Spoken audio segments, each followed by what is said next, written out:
That's a rather interesting position coming from a man on a crusade against the evils of technology. I'm not against technology, Doctor. I'm against the men who deify it at the expense of human truth. Armor of Truth. Live. In the age of technocracy, scientism, and pop atheism, Faith is resistance.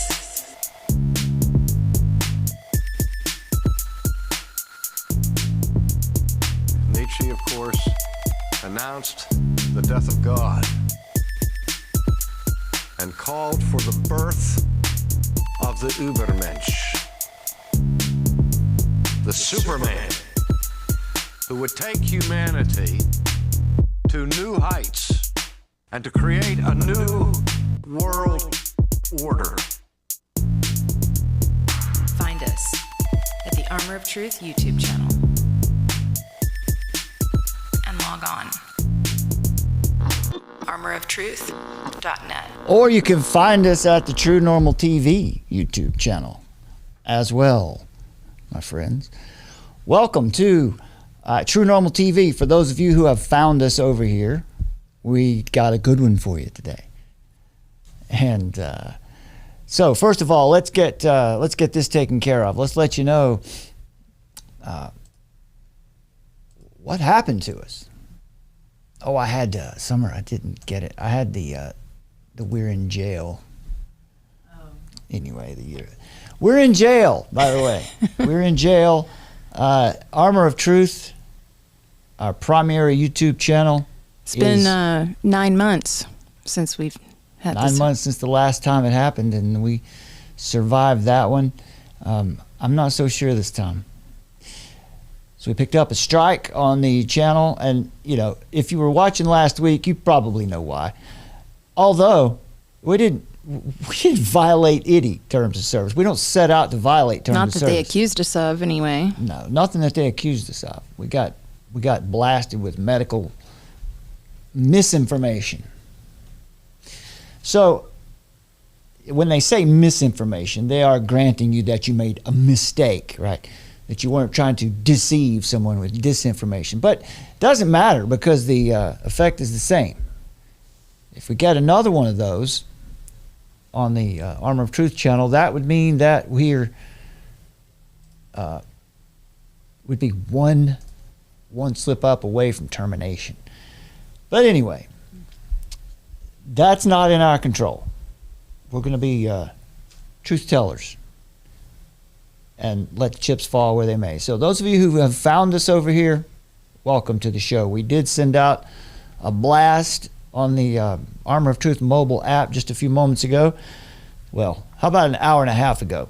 Please pardon us for being a little late on that. We're getting our things back up and running on the backup channel here. Took a moment to get together, so apologies. Let us remind you that here's the way that you can make sure to stay in touch, to stay connected with us so that you always know where we are, no matter what these silly big tech platforms decide to do. So if you'll bear with us on the noise in the background today, it's smoking hot here in western North Carolina today, so we've got to run a little fan in the background. So yeah, download the Armor of Truth mobile app, my friends. You're going to get all kinds of stuff there. Primarily, you're going to get a notification of when we go live and where we go live. And typically, the notification you get on the app is when we go live. Today, that would be my fault. It was for not getting on when we sent the message out, the notification out. So get that mobile app. You're going to have all kinds of exclusive content there as well. So and we also just put an article out as well on Substack, which goes onto the app. That's right. We did. We had a Substack article out today. What was the title of that article again? That article was about, let's see, let's pull it up. Let's show you what it was. See tyranny. Who is protecting your freedoms? Yeah, here we go. Oh, yeah, that's, who is protecting your freedoms? Yeah, who's protecting your freedoms? Manipulation and fear are the tools of the enemy. That's what you need to know. And this article on Substack, you can also get it on the Armor of Truth mobile app. If you have trouble getting Substack, if you sign up Substack, you get it in your email, but you can also very easily get it on the Armor of Truth mobile app as well. And the main line out of this one was, the people drive a democracy, and when we fall asleep at the wheel, there's always an avid despot in disguise prepared to pilot the proletariat to his version of right rule. So this article really is about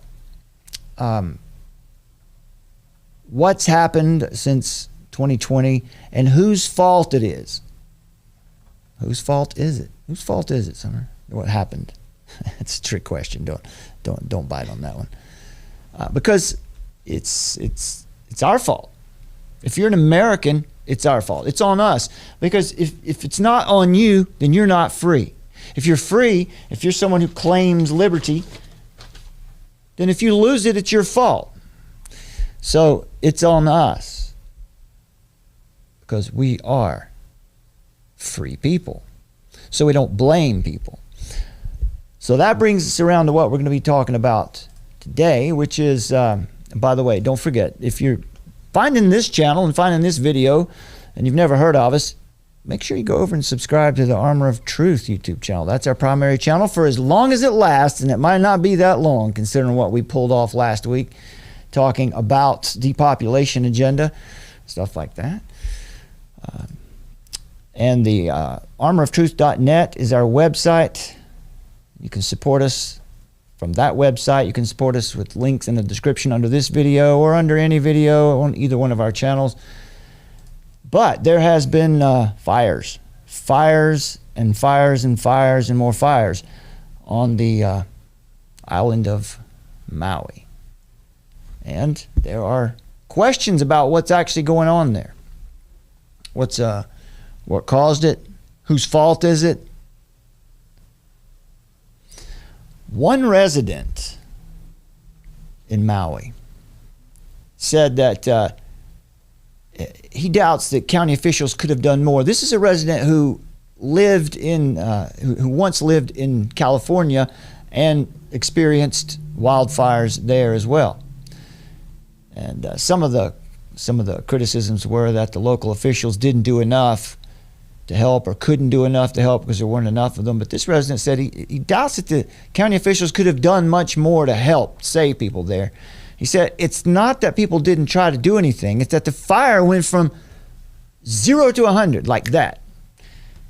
He said, I've seen horrendous wildfires growing up in California, but I've never seen one eat an entire town in 4 hours. That seems to be the issue with this fire. What's actually going on there? We're going to cover that today. We're going to ask these questions. Was it natural? We're going to ask that question. I don't think we're going to be able to answer that question because nobody can really know. You're going to have a lot of people out there speculating for you about what they think they saw or what they think they know about how it got started. I want to let you know that it doesn't matter. Don't fall into that rabbit hole because that's not necessary. Let's say you figured it out. Oh, it's directed energy weapons, and I know it is. Then what? No, what we need to focus on are the things that we can know for sure, the known knowns, and work from there. Things that we can do something with, something that when we go out and we talk to other people in the world, something they can grasp, they can hold on to, something that doesn't send them off down rabbit holes that they're right. Are we really experts on wildfires?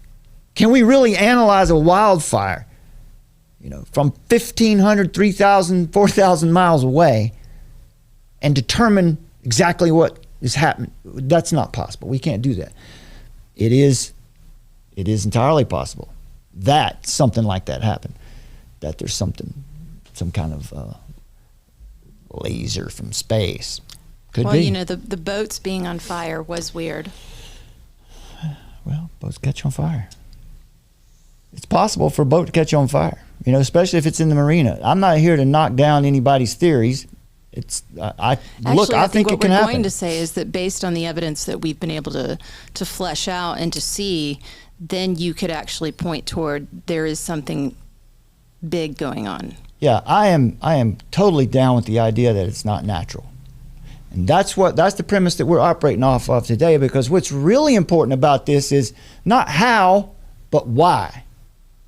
Same thing with 9/11. It's not how towers came down, it's why they came down. That's what's really important. But there are over 400 three-letter agencies in the United States. 400. That means intelligence, like intelligence agencies or bureaus or, 400. Many of which have been acting as their own government for 100 years, going unchecked while operating outside the Constitution. Their overreach has sought to control every industry from the top down. Every consumer and small business, all of it. And this shadow government has worked to remove the freedoms of the American people and undermine the constitutional process for decades. And they're just getting more and more active. Through their radical climate change agenda, they're seeking to destroy the environment, to destroy farmers, plant life, food supply, while building a smart control grid, an unaffordable, inadequate energy supply, and think about that. What they want to build is something that no one can afford, and it won't provide enough energy. It's craziness.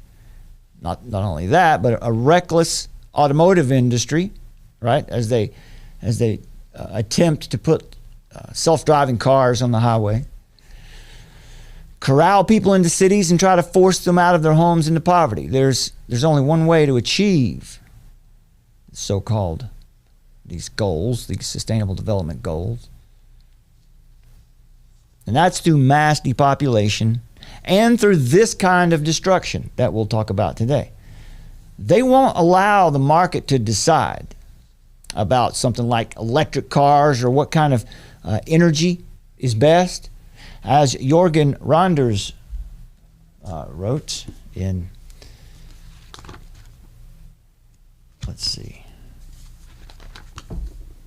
this book right here, 2052.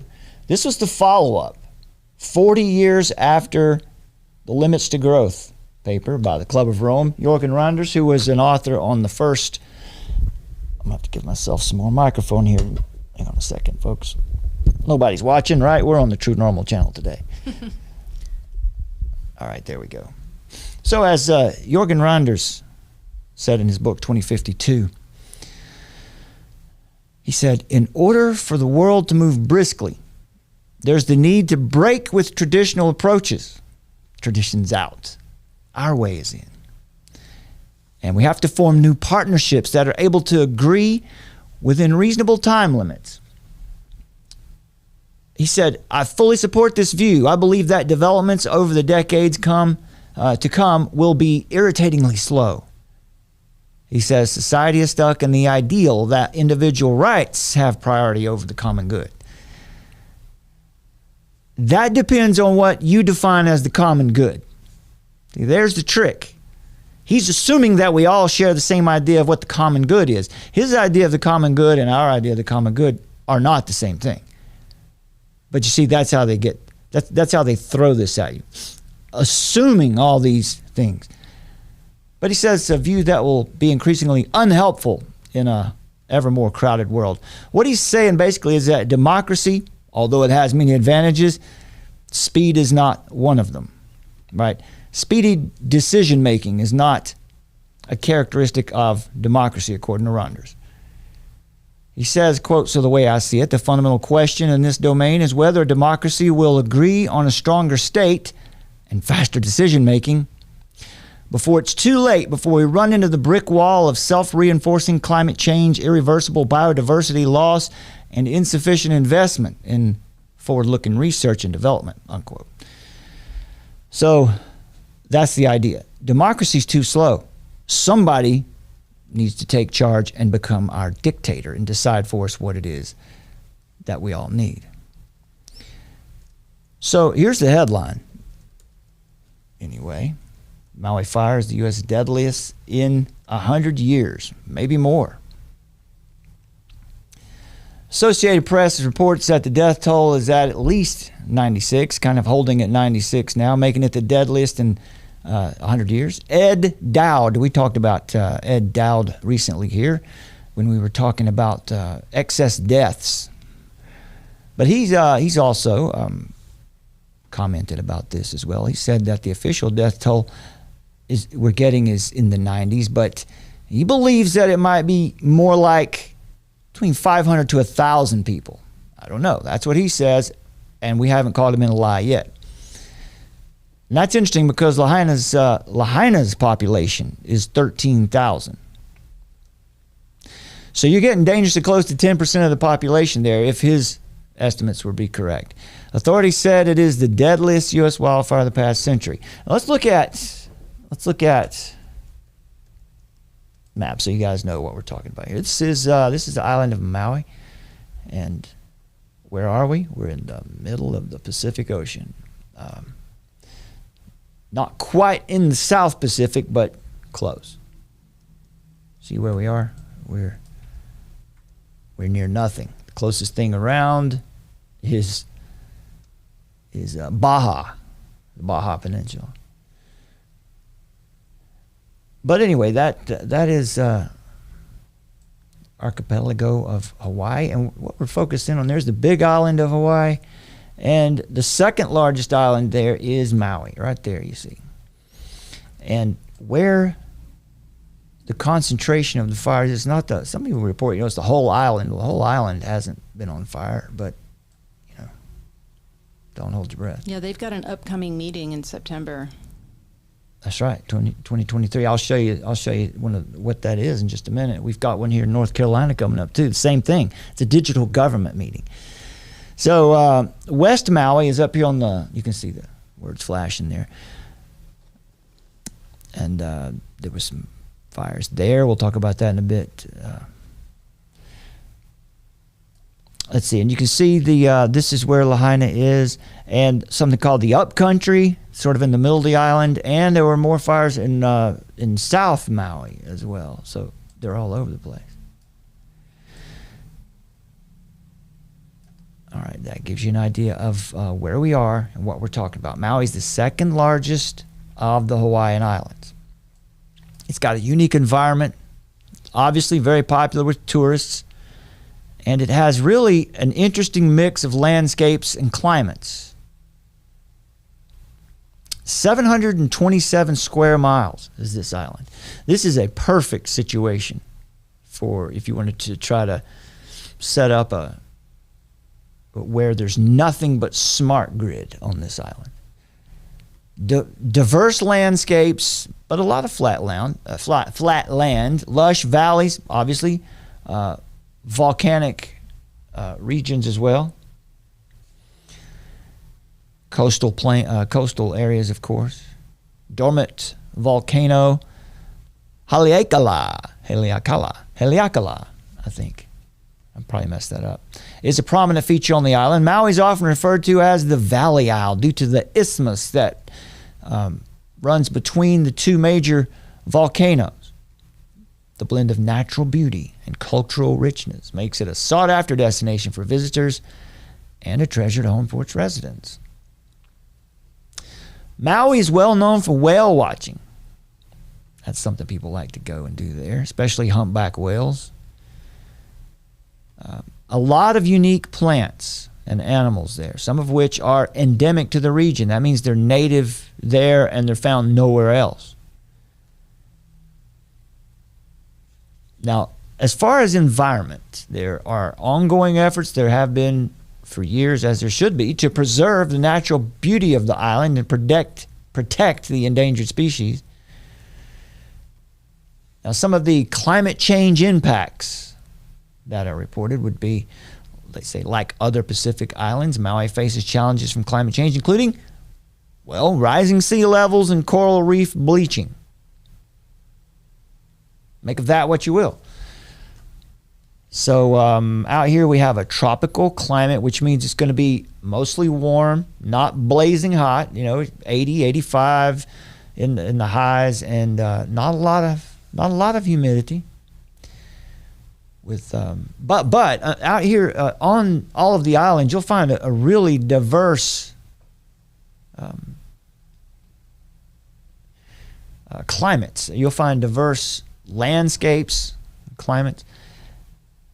You find snow, some of the higher mountains, elevations. Hawaii was settled by the Polynesians in around the 5th century AD. So in about the 400s, the Polynesians came and settled the area, according to the history we know. Surely there were probably someone came through there before that. But that's the recorded history. Now, after that, the white man came along. Western contact began in the 1700s when missionaries arrived in Hawaii.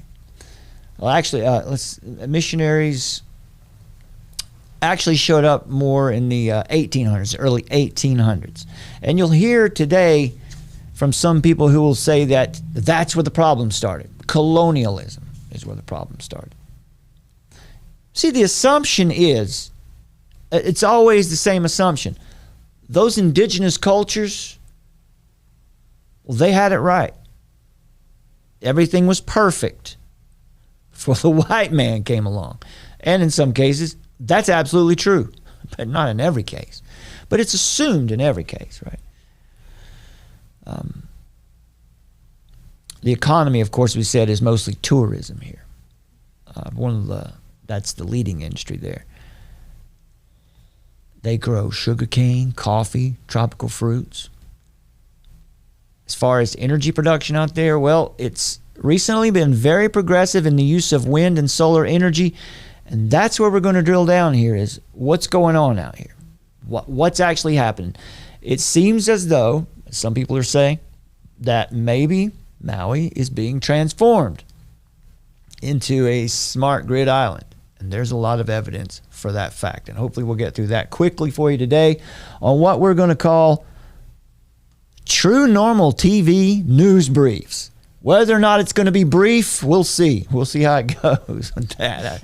I don't predict it to be brief. I don't do anything briefly, I guess. But let's make sure that we make this point too. A tragedy has occurred. And I think it's important that we talk about this from the perspective that we're going to bring too, because a tragedy has occurred. And if it wasn't natural, then somebody's responsible. So let's keep going. There, once again, is a little another look from the New York Times about the area looks like. We'll show you some graphics here about how much of the island was seems to have been affected by this. New York Times has an article mapping the damage. Extensive. Now, you can see there's some structures here that are not affected. Approximate areas of the fire. So these started last week. Here's some before and after shots. On the left would be from 2022, from last year, a little less than a year ago. And on the right, that would be as of August 9th. So this is what you see now. It is pretty shocking when you look at it there. Now, I haven't been able to determine yet what's going over here on the right, on the eastern side of this particular map. Whether that's marshland or I don't know. It looks like some kind of work is going on over there. But you can see most of this stuff here on this part of the island anyway has been wiped out, utterly destroyed. There's another shot from a different area on the island. Quite a mess. Dogs worked the rubble, and these are cadaver dogs, and people could hear them whenever they don't make a sound until they find something. So they were hearing these dogs bark a lot. So to alert the handlers to a possible corpse. A lot of that was heard over the past several days, up to approaching 100 lost lives now. So that's what we want to make sure that we do not forget. There's a tragedy that's occurred here, and we don't want to approach this thing like we're sleuths and we're going to come in here and we're going to tell everybody how this all happened without remembering the fact that human beings have been displaced and killed. And for what? For what? That's really what we want to ask. For what? Why did these people die?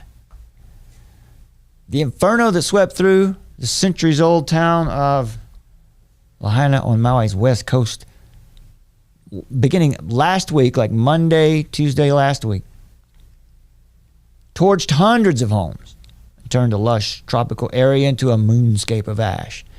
This is from the Associated Press. The state governor predicted more bodies will be found. Now, the governor is an interesting character. Governor Josh Green, he says it's going to rise, talking about the death toll.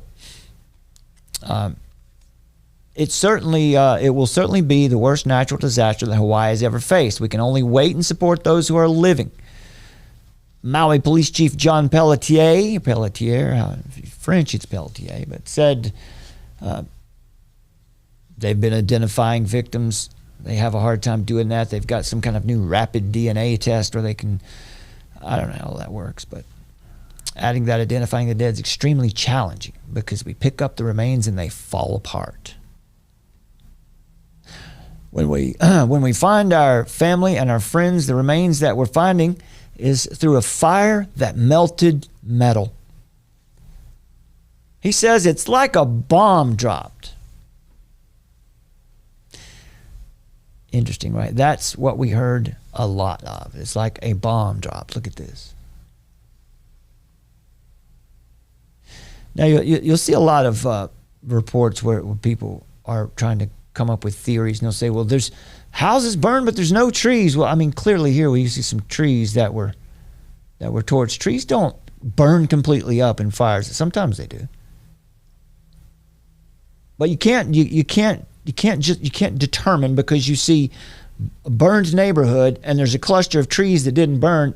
That doesn't tell you necessarily anything. Again, I'm not saying that there wasn't some kind of exotic weapon used here. I think it's possible. I just say we don't need to speculate too much. We want to bring people into this movement. Okay? And this is why it's important that we take this kind of approach, because these are people. These are just like you, just like your mom, your dad, your grandparents, your children. These are people. And that's what I'm curious about. Why are they suffering? For what? Was it because of climate change? Or is it for some other reason? Let's listen to this gentleman here who was there and took some pictures and did this interview with Sky News Australia. Pretty unfortunate, really. Just in a day, the entirety of Lahaina, most of it is gone. I mean, the shopping district is sad to be true, but the people that have lost their homes, just I ache for them. And 6 people have died. Did you feel in personal danger? How did you avoid the fire? Yeah, so we left yesterday around noon, and as the fires were getting going, and they burned, of course, into the evening and overnight, we got an alarm at our shop at around 2 or 3 o'clock that a window was broken. Didn't know what the cause of it was, but clearly it was the fire. Everything. The entirety of the business district on Front Street is gone. Okay, so everything on Front Street, which is the main business district there in at least the Lahaina area, gone. Whole thing gone. That's significant. Yeah, we're showing our viewers some photographs that you've kindly sent through to us. And look, we've been using the word apocalyptic today, and it really does look like that. Did you get much notice that the fire was coming? We're seeing reports coming through that a lot of residents there are complaining that there just wasn't any warning. Well, so there was an earlier brush fire in the day, in the morning, that they got under control, but through no fault of the firefighters, the wind just got completely out of hand. I mean, we were warned that there were going to be high winds, but the level of high winds were just obscene. And once you had 80-mile-an-hour winds coming down off of the mountain, it would just turn the whole place into a blast furnace. There was no way to control it, and it just ate the town alive. Which is very, very possible. Again, we're kind of concerned here with what got it going to start with.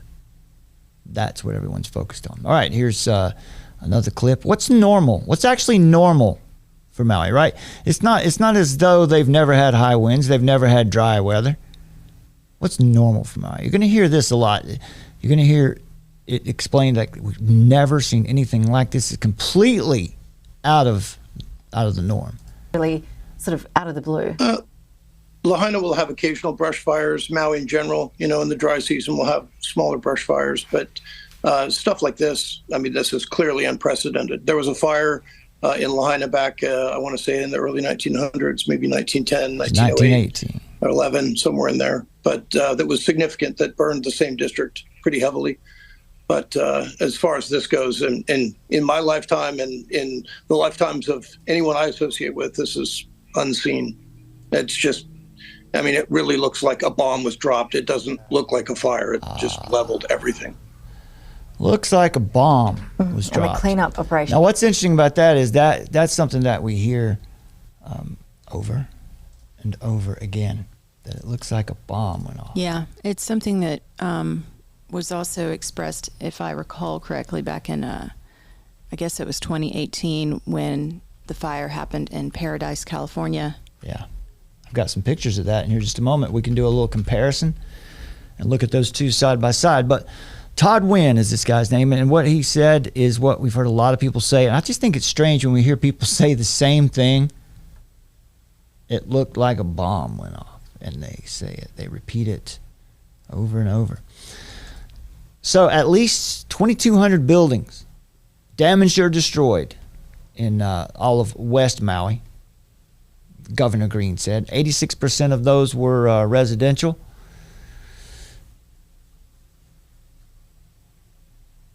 And the damage is estimated to cost around $6 billion. Now, interestingly enough, Jeff Bezos has already donated $100 million to the recovery effort. Mm-hmm. And what a shocker. We'll talk about that here in just a bit, as there's some other there's a lot of billionaire action here in Maui, and it's understandable. It's a pretty hot spot to be, right? But is there more to it than that? They had at least 3 other fires burning on the island when this happened. We just showed this to you a moment ago. But those who escaped counted their blessings, thankful to be alive. As many as 4,500 people are in need of shelter. Look at this. I have to tell you that's certainly the rubble. It certainly does look unusual. But I'm not an expert on wildfires. I don't know. But I agree. It certainly looks like a bomb went off, doesn't it? It looks like something very intense happened here. So here's a video of someone who was, this was a case that was pretty common. I don't know if common, but this reported a lot of people had to actually jump into the ocean to get away from the fire. So they'd be in the water, and they would start to feel hypothermic and get out of the water and get close to something that was burning, and then get smoke inhalation or burned and back. That's hellish, believe me.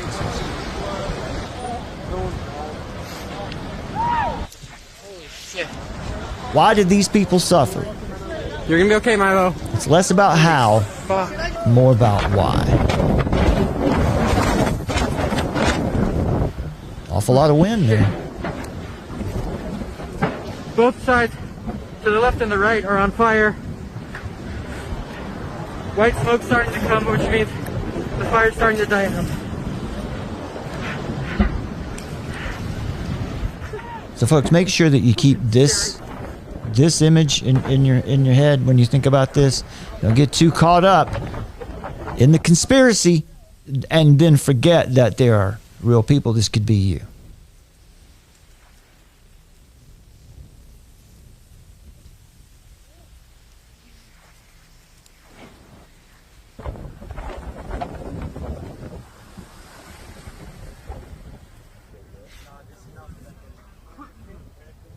And I'm sure as the weeks and months go on, we're going to get lots of reports about things that were odd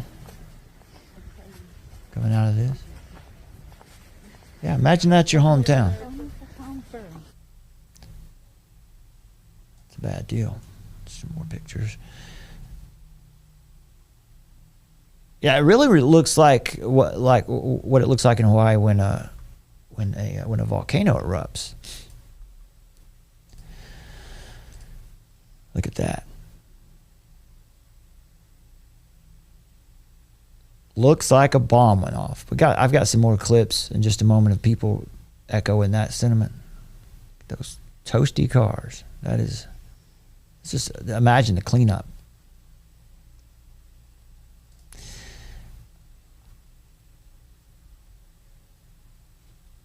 The death toll surpasses the 2018 Camp Fire, which left 85 people dead and destroyed the town of Paradise in Northern California. So I'm sure many of you remember that fire. Here's a little clip from the Weather Channel on that point. So how similar were these two fires? For starters, weather conditions behind the fires is very similar. Both happened during developing drought situations. Both fires spread quickly in conditions caused by high pressure systems nearby, and both locations have terrain that helped strong winds race even faster. In addition, both fires started overnight when it's harder to warn people. And both Paradise and Lahaina are relatively isolated, with only a few roads in and out, making it harder for people to escape. The Camp Fire killed 85 people. More than 18,000 structures were lost in the Camp Fire, which makes it one of the only places where locals can relate to the total loss being experienced by Lahaina right now. On the 4th anniversary of the California fire this past November, more than 1,400 homes had been rebuilt, and nearly 10,000 people once again lived in Paradise, a town that was once home to more than 25,000. Hawaii Governor Josh Green says Lahaina will face a similar long and hard recovery. It's going to be a long haul. Again, the devastation is behind me, but we will put hope out in front of us. Aloha. Search operations continue on Maui, and the death toll continues to rise, with now 96. All right, well, hold off there. I've already given you those details. So let's look at some pictures from, you've seen a couple there already. Comparisons between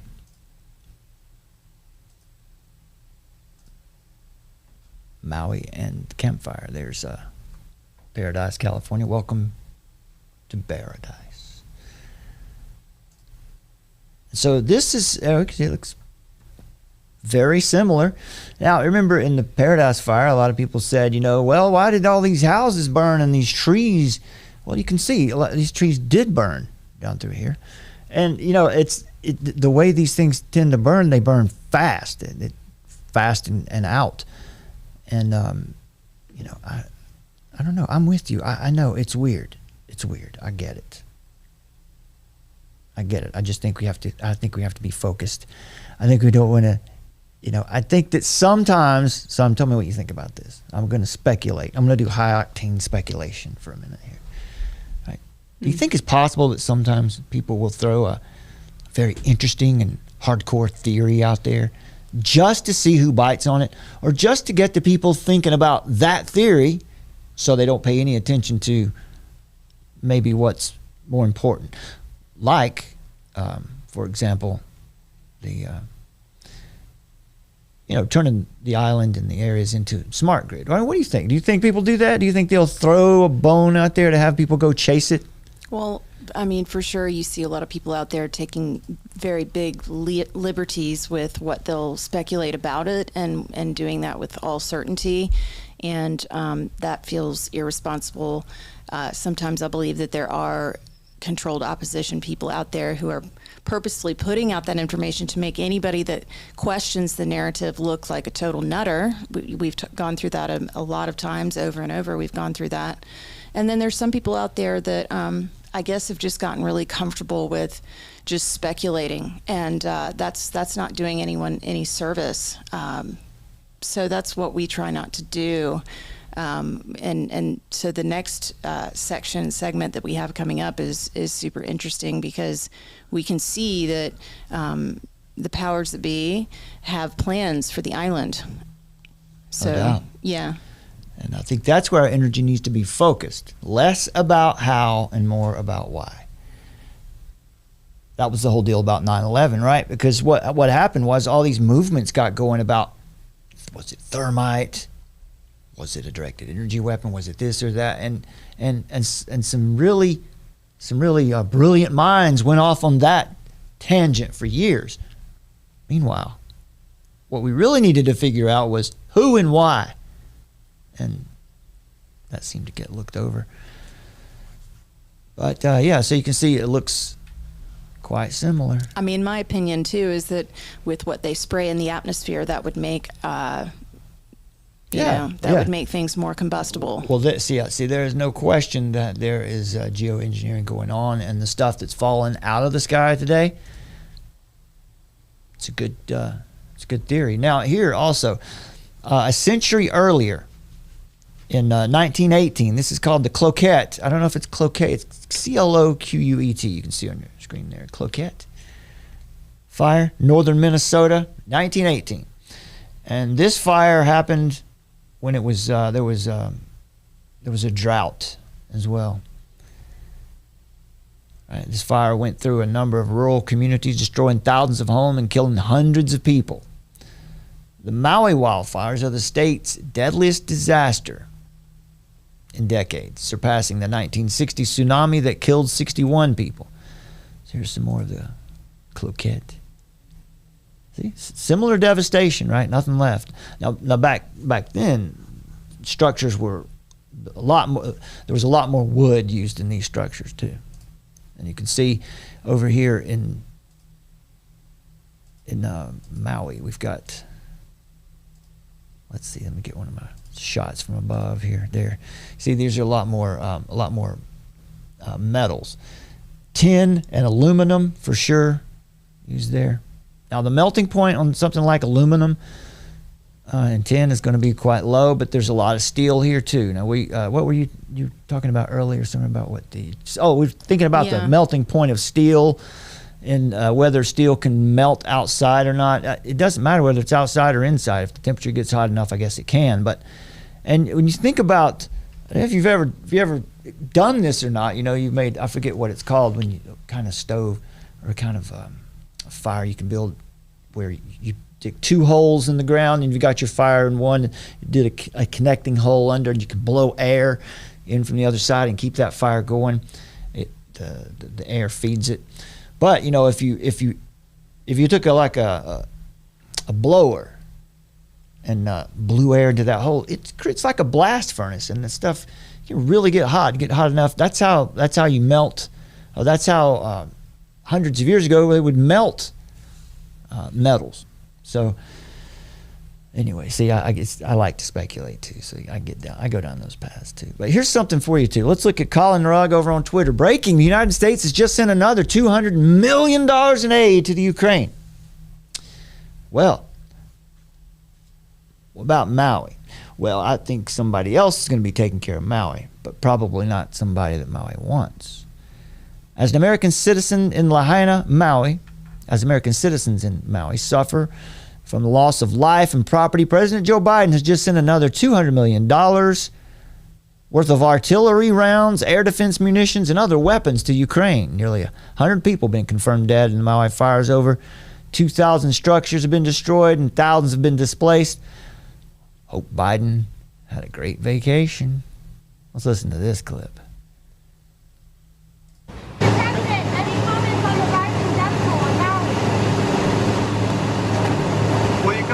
the Hawaii response, Mr. President? Nothing there. President, any comments on the rising death toll in Maui? Will you come talk about the Hawaii response, Mr. President? So he's nothing there. Got not got much to say there. I'm not sure he knows what's going on. But see how they fan the flames? You know, they know that that's going to make people angry. Yeah, they don't mind. Yeah, they don't mind getting people riled up. Well, let's listen to some of these clips where we can hear people. Well, let me finish my report here. I have some other points here, and then we'll get to these video clips here on people explaining what it looked like to them. Then we're going to get to the sustainable development part of this. So Hawaii emergency management records, this is an interesting point too, do not indicate that warning sirens sounded before the fire hit the town. They do have a lot of warning sirens there. You know, they have to have tsunami warnings and hurricane warnings. They have warning systems in place. Officials sent alerts to mobile phones and televisions and radio stations, but widespread power and cellular outages certainly would have inhibited that communication. The most serious blaze thrust of the blaze swept into Lahaina last Tuesday. Started around Monday, but then on Tuesday, August 8th, and destroyed nearly every building in the town.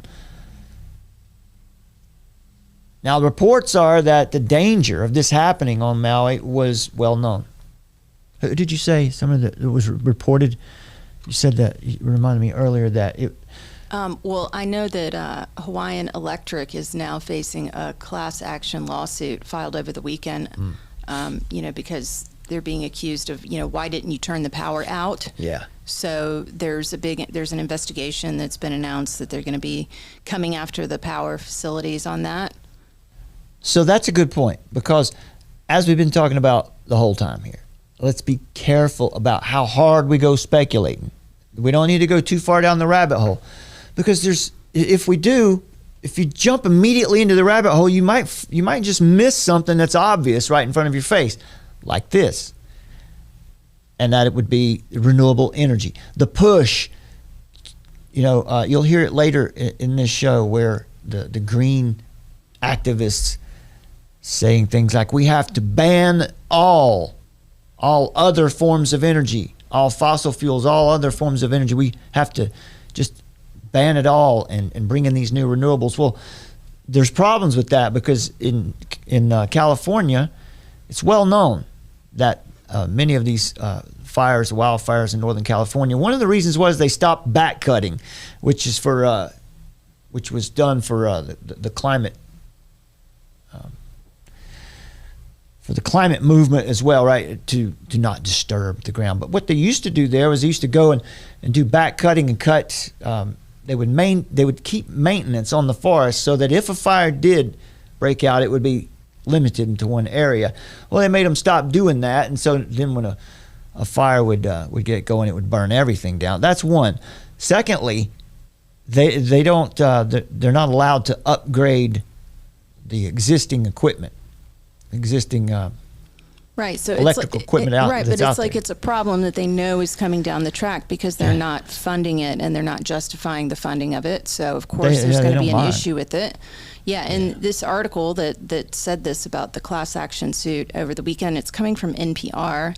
So we like to look at these sources, of course, just to see what what NPR would be saying, and they're saying as well that, like, Hawaiian Electric does not have a formal shutoff program in place. So, it's kind of like, well, maybe we need a new system because of this. And, we need to be able to centralize shutting it all down, because they said that first responders are the ones that shut down the different areas as needed. So there's this idea being pushed in the when you read between the lines that we need to have a centralized way of controlling the power, and perhaps this old antiquated system is we can just blame and point our finger at this.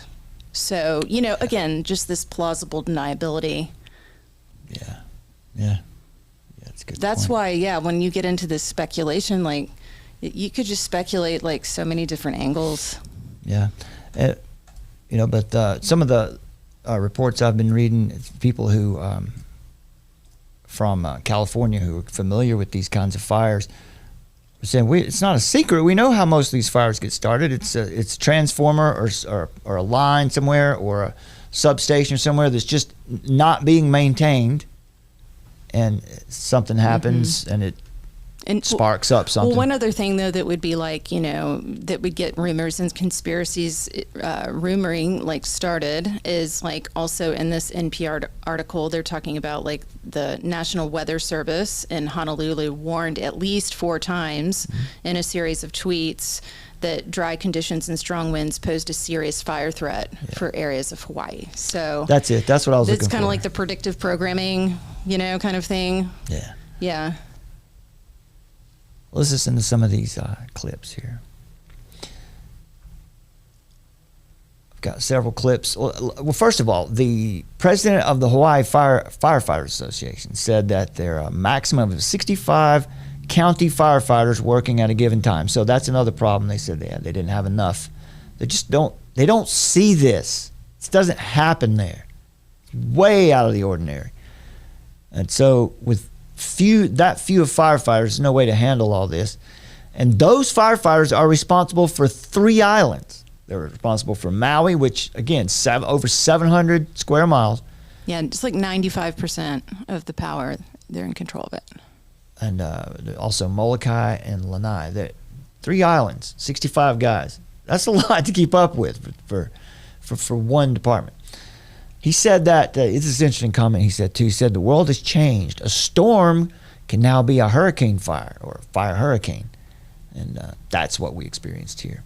One resident said, I'll repeat this again, he doubts that officials could have done more. I've seen horrendous wildfires growing up in California, but I've never seen one eat an entire town in 4 hours. Interesting comment. Tens of billions of dollars. But that's what they said with Paradise, California. It was the same. People were jumping in the lake there, and it went really fast, and it sounded like there was an explosion. Well, the big question, that's what the question people are asking after this fire is: was it natural? Was this really a natural event? Was it really about climate change? Well, was it a natural event? So let's take a look at this clip right here. Flames were fueled by dry vegetation and low humidity, along with strong winds from a hurricane farther south. In the past several decades, as agriculture kind of declined, this is across the state, these spaces fill in with literally tons of fuel, and these grassy fuels are highly sensitive to quick drying out and really easy to ignite. Entire neighborhoods were destroyed. Block after block revealed the charred shells of homes and vehicles, some still smoldering. So there's cause of the fire: dry vegetation, just dry conditions.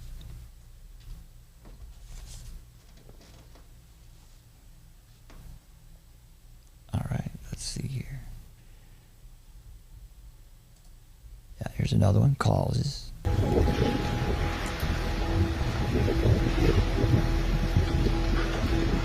Yeah, we're done. Be careful right here. What people don't realize is that Maui was in a D1, D2 severe drought for the season, and the risk for large fire potential was higher there than it was in California for this month and last month and in September as well.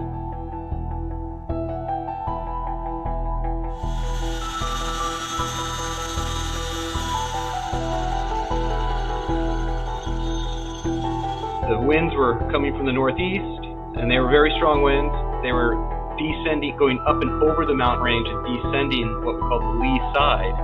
And when that happens, you get acceleration near the surface.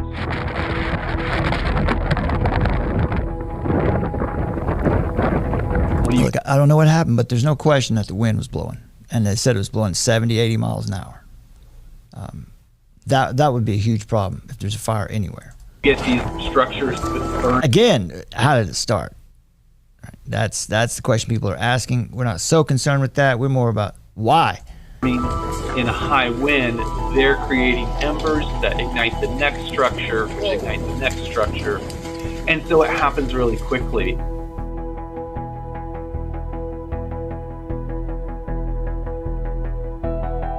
we have this additional issue, which is that our island archipelago has been invaded by fire-prone grasses from all over the world. And the problem is so big. I mean, over 1 million acres, and that's big for a small island. It's 26% of our state.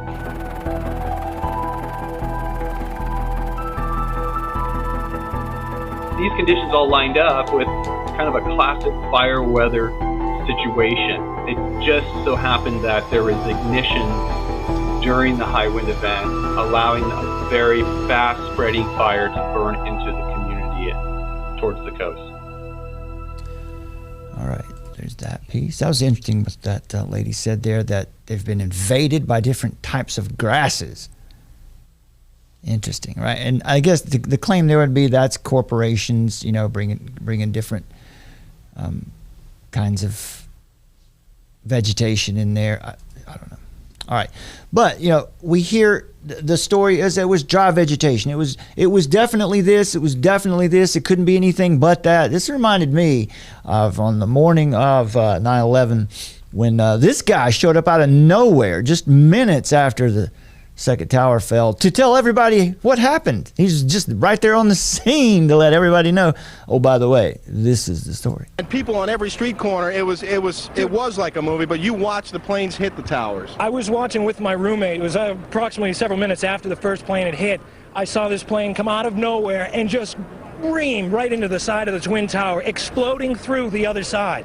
And then By the way, who's this cat hanging around the background here? This guy in the jacket and the white shirt, right? Who is this guy? This guy's a handler. This guy's a handler. He's handling Harley Davidson Man here, I think. I just speculate. Anyway, let's listen to what Harley Davidson Man says here. witnessed both towers collapse, one first and then the second, mostly due to structural failure because the fire was just too intense. Obviously, right? Clearly, because the fire's doing it, just plainly, because the fire's doing it, right? He had it figured out within minutes. Fires are just too intense. Yeah, they just come straight on the scene with all their talking points, and they're just like, yeah. Interesting how that guy was right there ready to go with the talking point.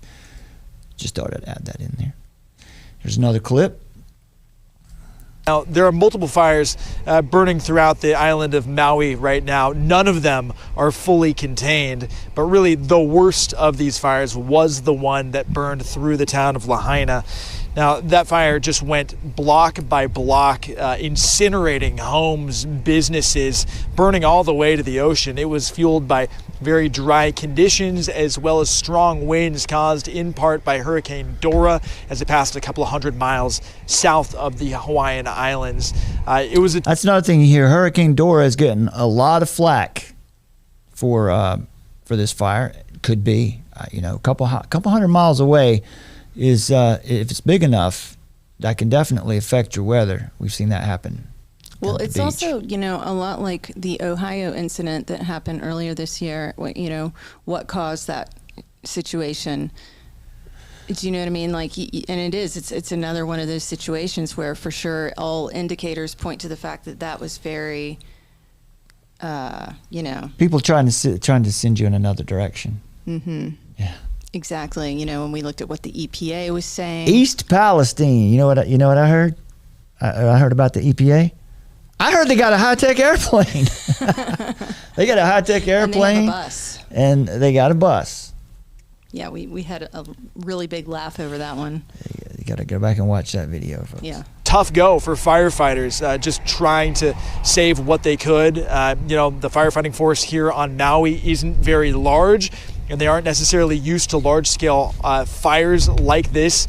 And unfortunately, this has had deadly consequences. Seeing the town of Lahaina just absolutely devastated. It's been tough on a lot of people here. Take a listen to the state's governor on what he's seen. Yeah, now this is where our second half of the show is gonna pick up here. This guy here is shady, to say the least.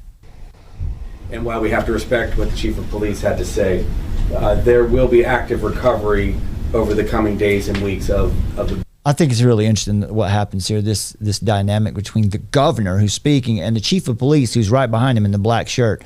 He's like, and while we have to listen to the police, the chief of police, well, we're going to what? But watch the chief of police. He's the guy with the lanyard around his neck there. These guys are not exactly on the same page here. It's kind of funny. The governor's throwing his weight around. Governor on what he's seen. And while we have to respect what the chief of police had to say, there will be active recovery over the coming days and weeks of the bones of those who have been lost. It's like, while we have to respect it, it might not. But so it will take time. To give perspective, it is going to take many years to rebuild Lahaina. When you see the full extent of the destruction of Lahaina, it will shock you. It does appear like a bomb and fire went off, if I may. I'll just ask you, as we listen to this, if I may, it's like, Governor Green, right? Governor Green. Governor Green. Not making that up, but I just ask you, as you listen to this man, we've got a couple more clips, or at least one more for you. Does this seem like a man who really came up in the ranks and earned his way, came up, earned his, paid his dues in politics and worked his way up? Or does this seem like a guy who has been kind of placed in this position by some people? We'll get to that in just a minute, but does this guy command respect? Is this a man who seems like he's really in charge, or does he seem a little bit like a shill? Like a bomb and fire went off, if I may. Yeah, just absolutely awful images coming out of Lahaina. Now, making matters even more difficult, cell towers and phone lines were burned up in this fire, and communication on the west side of Maui is very difficult right now. A lot of people actually are unable to get in contact with loved ones, with friends, and more than 1,000 people remain missing. Many of these people, it's feared that the worst has come. Back to you. Go ahead. I was just going to say, I've heard this being referred to as like a bomb went off like several times in mainstream media. And that leads to ideas of, death and terrorism and war and an attack that it was deliberate. So, and by one token, they're trying to say it's climate, but on the other hand, they're also using that strong language like that. So that creates that disconnect in people's minds, like that cognitive dissonance, right? Because they're like, oh, it's climate change, but then they're thinking like, well, maybe actually they did it to us. Yeah. Confuses people. Yeah, they love to do that. They love to give it a heavy implication for one thing being true while they pepper in another equally opposite heavy implication. Did I miss? I think I've got a clip of the governor saying it looked like a bomb went off too. Did I skip over it? Let's see. Recovery over the coming days and weeks of the bones of those who have been lost. So it will take time. To give perspective, it is going to take many years to rebuild Lahaina. When you see the full extent of the destruction of Lahaina, it will shock you. It does appear like a bomb and fire went off. It does appear, if I may. If I may. All right, let's go next. Here we've got another. They like to do that, just to like mess with people's minds. It's weird. It's weird when you hear the same thing over and over and over. Mm-hmm. He says his hotel was without power for at least 36 hours, with power lines down and roads blocked, making it nearly impossible to make it back to the airport. At one point on their trip, Mark says he didn't think they'd make it off. If you ever been to Lahaina, it looks like a bomb went off. I feel sorry for the people. I mean, there again. So for those of you who didn't catch it. On their trip, Mark says he didn't think they'd make it off. If you ever been to Lahaina, it looks like a bomb went off. I feel sorry for the people. I mean, There you go. I'll stop it on the caption there. It looks like a bomb went off. And it does. It just, it does look like a bomb went off there. It doesn't look like a fire swept through there. Interesting. It looks a little more like Nagasaki or Hiroshima than it does. Which some people say, I can get on that speculation limb just as good as anybody. Some people say that there's a whole group of people who deny that there's that nuclear power exists and that nuclear bombs are real. I don't know. I mean, I've seen the videos of the guy eating plutonium and all that, but I don't know what to make of it. But people say that Hiroshima, Nagasaki were actually fire bombs and they weren't nuclear. So anyway, and they look a lot like that. Do you have queued up that part about how there's a lot of people being talked about as far as their mental state in this situation? It's a theme. Yes. I don't have a specific article, but there is a theme. Yeah. Of that. You got something? No, I was just saying, you can surely anticipate that people that would have speculation as to why this happened, that they weren't happy with, that they would then say that they're going to I see what you mean. They've primed the narrative already with that by saying the people in Maui, there's going to be a lot of mental health issues for long, and there will be, right? But it's just strange. Look, I'm just play it out here for you. Our media, the American media, is the biggest bunch of liars and frauds and fakes and opportunists on the planet. We've got no reason to trust anything they say to us. I mean, at this point, you can't trust anything they say. That's our position. We don't trust them first. Now we distrust them first. So we've got to that now. So yeah, when they bring out stories like that and start talking about the mental health of the people on the island, I'm curious as to why they're saying it, because I know they don't care about the people out there. So what's their angle on that? Well, they're going to set up the narrative so that later on, when people might come out and start saying that it wasn't what they said, well, these people, they're just under stress. We've seen that just recently in some of these stories we've been covering. That was exactly what the EPA guy did, the high-tech airplane guy. I forgot his name. The guy from Greensboro, North Carolina. Yeah. Michael Regan, yeah. Regan. He said, that's what he said. Those people were talking about how the water something's wrong with it. And the air quality, obviously, we're suffering here. And he's like, well, they've been through a lot. They're under a lot of mental pressure. So I'm not saying that they're not really feeling it, but they're under a lot of stress. That's the kind of gaslighting that they do. All right, so let's jump in next here. Let me just remind you, before we get into this next little piece here, the task of climate change is not to persuade anyone by a rational argument. There's a lot of emotion, a lot of appeals to emotion, right? The idea of the climate change narrative is to develop and nurture a new common sense, to work in a more shrewd and contemporary way, using subtle techniques of engagement. That means deception. The facts need to be treated as being so taken for granted that they need not be spoken. It amounts to treating climate-friendly activity as a brand that can be sold. This is, we believe, the route to mass behavior changes. That's what we're talking about here. It's changes in behavior. You'll hear that theme again soon. Now, over at Due Diligence and Art, this is Sasha Lachipova. She's the one we found her when she had done, the one that had done the really good work on the Department of Defense and the biowarfare. I should be careful. We've already got one channel in jail for talking about that stuff, but she did a good job. She actually just opened her. She used her comment section to have people from the area come in and give information about what they had found out. And here's some of what they found out. For one thing, here is. Did I skip over? Yeah.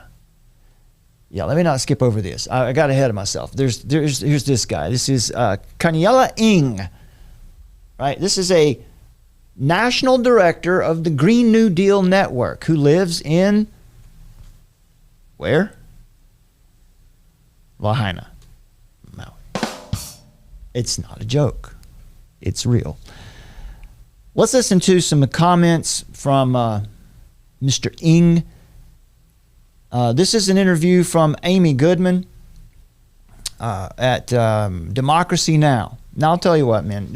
You go back 10, 15, 20 years, back when, especially after 9/11 and the years after that, Amy Goodman did a good job. She had a lot of people on. She was doing a pretty good job, man. I have to say that. But today, I don't know what. I'll just play it. You can see. I don't know what's going on over there. Democracy Now! Has turned into some kind of a propaganda wing, and they were the ones who were always there years ago to help cut through the propaganda, but not really anymore. So Amy Goodman interviews Kanyela Ng, who is again the national director of the Green New Deal Network and a 7th generation native of Hawaii.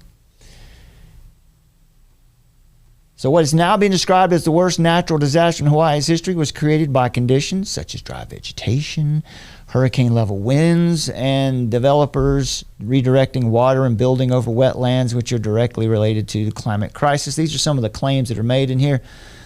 Let's listen to this particular claim here about who the real culprits are. Donald Trump, Ron DeSantis, Tim Scott, Joe Manchin, oil companies, and anyone in power who denies climate change, to me, are the arsonists here, and we're living the climate emergency. So it is sad times right now. It's heartening to see the community come together and deliver goods to the families in needs. Fundraising has been incredible. So there's that. That sets you off right there, or sets you up as with anybody who denies climate change are the arsonists here. All right, let's listen to some more clips. So this interview, which was, while the fires are still going, really just sort of devolved into a propaganda piece for sustainable development. Searching for our loved ones. It was apocalyptic. The scene was something that, you would only see in a movie. But the reality is, this is becoming quite the norm now, and it will become more so in the future. But this is the norm now, he says, and it's going to become more so in the future, right? The new normal. Yeah, this is how it is now, he says, right? And it's because they're so easy to spot. Yeah. They make my blood boil, honestly. It's because of climate change, right? It will become more so in the future. So let's jump ahead to the 6-minute mark here. We get some more. Well, is a testament to the people-powered, usually native-led resistance that. So this is here he's talking about. This is colonialism and climate change, right? The problems in Hawaii are about any suffering there is a result of colonialism and climate change. So there's a reluctance to take responsibility for ourselves. Right, you see, that is that's the foundation of this new attitude. We don't take responsibility for ourselves. We blame it. It's all out there. Now listen up. Some of you are going to appreciate this because of all the studying that we've been doing recently on reflexive law. Just listen and hear, because you're going to hear this idea of reflexive law. That idea is reflexive law is a new way of holding corporations accountable, or nations accountable, and people accountable to really arbitrary standards that someone sets. And so instead of having laws where people get, go to jail or penalized that way, now it's going to be about regulation and fining people or regulating people out of business, or shaming. Or just outright shaming. And that was what we heard right off the top there. That's what reflexive law sounds like. It's like Donald Trump, Tim Scott, whoever else he said, all the Republicans he listed off there. Industry face along the way. You refer to the raging wildfires as a result of colonial greed. Explain. Yeah, so there's two facets to this. First is climate change. The National Weather Service says the cause of this fire was a downed power line and the spread because of hurricane force winds, and the spread was caused by dry vegetation and low humidity. Those are all functions of climate change. This isn't disputed. How is a down power line a function of climate change? I can tell you how it's a function of climate change, because they don't upgrade the technology. And if they don't, if they don't take time to keep up the infrastructure, no, we're going to let that all rot away while we bring in the renewable stuff, you're going to have problems like this. So yeah, it is a function of climate, not because of the climate though, but because of these ridiculous renewable energy policies, inefficient stuff that costs way too much. As I said earlier, it's too expensive and it doesn't give you enough power. It's ridiculous. Again, we've got a book back here on the shelf, if I can remember, the Fossil Future by Alex Epstein.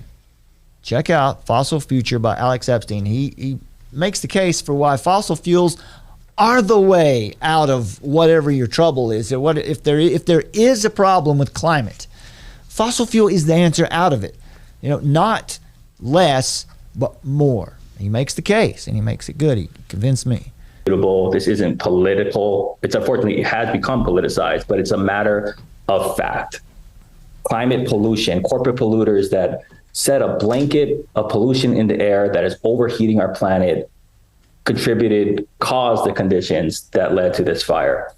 In addition, there's mismanagement of land. The original big five oligarchy in Hawaii, missionary families that took over our economy and government, they continue on today as some of our largest political donors and landowners and corporations. They've been grabbing land and diverting water away from this area for a very long time now, for generations. And Lahaina was actually a wetland. You could take like Viola Church, you could have boats circulating the church back in the day. But, you know, because they needed water for their corporate ventures like golf courses and hotels and monocropping, that has ended. So the natural form of Lahaina would have never caught on fire. These disasters are anything but natural. So yes, colonial greed in the fact that... Did you catch that? These disasters are anything but natural. He's making his own case against his case, right? He's arguing against his premise. His premise is that this is natural. This is because of climate change, so it's a natural cause. But here he says it's anything but natural.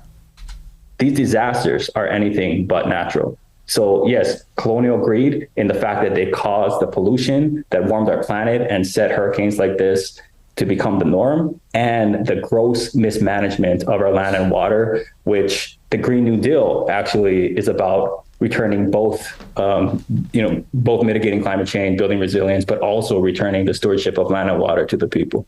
Okay, so what's wrong with that? Sounds right? Well, we want to return things back to the people. Absolutely. That is the right idea. But how are you going to do that? You don't do that by asking the United Nations to come help you do it. That's not going to work out well for you, Mr. Ng. You're going to get burned, so to speak. No pun intended there. You are. That's not going to be good for you, right?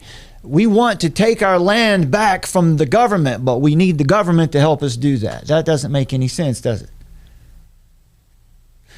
But that's because they've bought into the narrative of climate change rather than taking responsibility for yourself and for your own area, you know, and pushing these people out.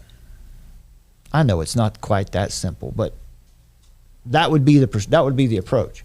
We saw maybe one or two fires, and they're very contained when things got to this drought factor. It's never been anything close to this. This shocked even like the climate scientists that I've worked with over the years were shocked by this fire. And a lot of it has to do with these dry conditions. Growing up, my dad would... He's gone back and forth on that one a couple times in here. But again, we hear it being said, never seen anything like this. Breaks to years out when we're recovering. So he's going to tell us that what we need to fix this is $1 trillion must be invested and we have to deny all new fossil fuel contracts. That's how we fix this. Well, I pray for his own sake that he doesn't get that, because that will destroy. Let's just see what's built back in place of what's gone here now, and we'll know what was planned all along. The wildfires occurred on the same day that President Biden said in an interview that he had practically declared a climate emergency, but he has not actually formally done that. What would that mean? Yeah, I've just been frantically trying to make sure that my loved ones are okay. But I also work on climate. This is my job. And as soon as I start thinking about that statement from President Biden, I just get so incensed. This is a climate emergency. There's no practically declared it. You either believe it or not. And I think as bad as Republicans have been by denying climate, Democrats are just as culpable by not doing enough. Scientists say that we need to be investing at least $1 trillion a year in the clean energy transition. And if scientists say we need to spend $1 trillion, then we got to spend $1 trillion, because science, man, it's science. We need to end and phase out, deny all new fossil fuel permits, and really empower the communities to build back ourselves democratically. That's the solution for it. You mean build back better? And President Biden announced his second term, but he hasn't told us how he's going to finish the job. He needs to lay out that vision, what we've been demanding from a Green New Deal, if he wants communities that got him elected to come out, that base of climate voters that happen to be predominantly Black, Indigenous, and low-income people. Like, we need something for. So he must be all for the pandemic treaty, you know. You would think so. Mm-hmm. Yeah. Well, you can see how it's like, oh, really? Because Biden is the one that he's like really championing the whole climate change agenda. Well, like he was mad about there. You weren't. Summer stepped out from it. What he was saying there, though, was that they're upset with Biden because he's not going far enough. Right. You know. Yeah. But no doubt about it, Biden is certainly on board with these. Yeah, he's certainly on board with it. So it just kind of makes the idea is that people should be angry that Biden's not doing enough. Like, we need to push him to do more. And so, what are we going to, with our next president, are we going to need to elect somebody that has an even bigger policy on climate change? You know what I mean? So, I got what was going on there. It's just ridiculous, that's all. Yeah.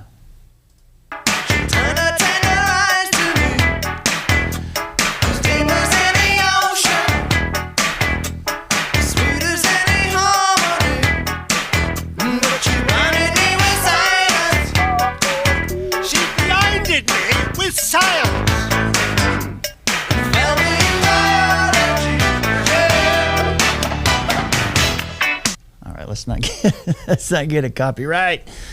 All right, so there's the task of climate change, right? It's to change thoughts. It's to change behaviors. That's the idea. All right.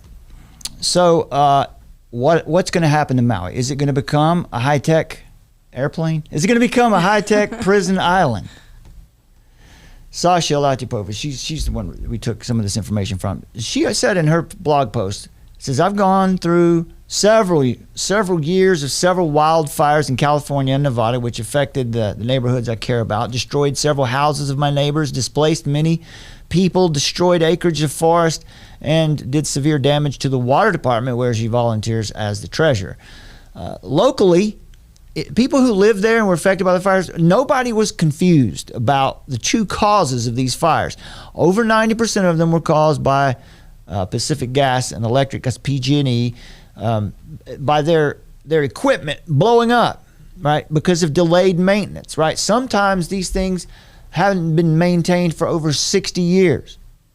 And that's because Pacific Gas and Electric, is mandated to buy green, extremely expensive energy and new equipment. And so it's about keeping this stuff up, the maintenance. And so they don't do it. They don't do periodic maintenance anymore because they can't afford to do it, and these things catch fire. That and many cases of arson. The Paradise, California fire was most likely a result of some form of weaponry being tested and deployed. And climate change is, quote, a hoax, she said. I may or may not agree with that. I definitely do agree with that. Don't we? I think we agree with that. Mm-hmm. It is. It's a hoax. But climate terrorism is not a hoax. All right, and that could be what we're seeing here in Maui. And so a reader forwarded to her this statement. The government of Hawaii states the goal for rebuilding is to make the entire island of Maui the first smart island. They want the entire island governed by artificial intelligence as outlined in the Hawaii Digital Government Summit of 2023. Right, that they have planned to host next month, September 23rd, yeah. September 25th of 2023, exactly. So it's on so in about a month. So let's look at some of that. Here's what we found. Here's what I found out. I followed some of those links, and well, wouldn't you know it, right at the top of the list, there's the North Carolina Digital Government Summit. It's going to be happening summer. That's going to be happening. I think it's happening. It's happening this month. It's happening in August. It's going to be in Raleigh, down at the Capitol. And I looked at that a little earlier, but we're not focused on us today. Just look. You might see. Look for your area here. There's Minnesota, Iowa, the Bay Area, San Fran, Kansas, the State of Technology. That's the Texas Industry Forum. And then coming up in September is Connecticut, Mississippi, Florida, Maine, California, New York, Hawaii, again in September, Michigan, Oregon, Michigan again, and October, Georgia. There you go. Yeah, the big event, of course, is the one in New York City, September 18th through 19th. Oh, yeah. That's the one where they're going to be doing a bunch of stuff that we don't want to have happen. The New York Digital Government Summit. Right there it is, yeah. Yeah, that's the big boy. So, but these are planned everywhere, right? Here's the Hawaii Digital Government Summit. Plans to implement digital artificial government over Hawaii is what we're talking about here. Here's one of the documents. It's called NIDO. Let me see where the forgot what that stands for, but I'll get it in just a minute. We'll build up to it.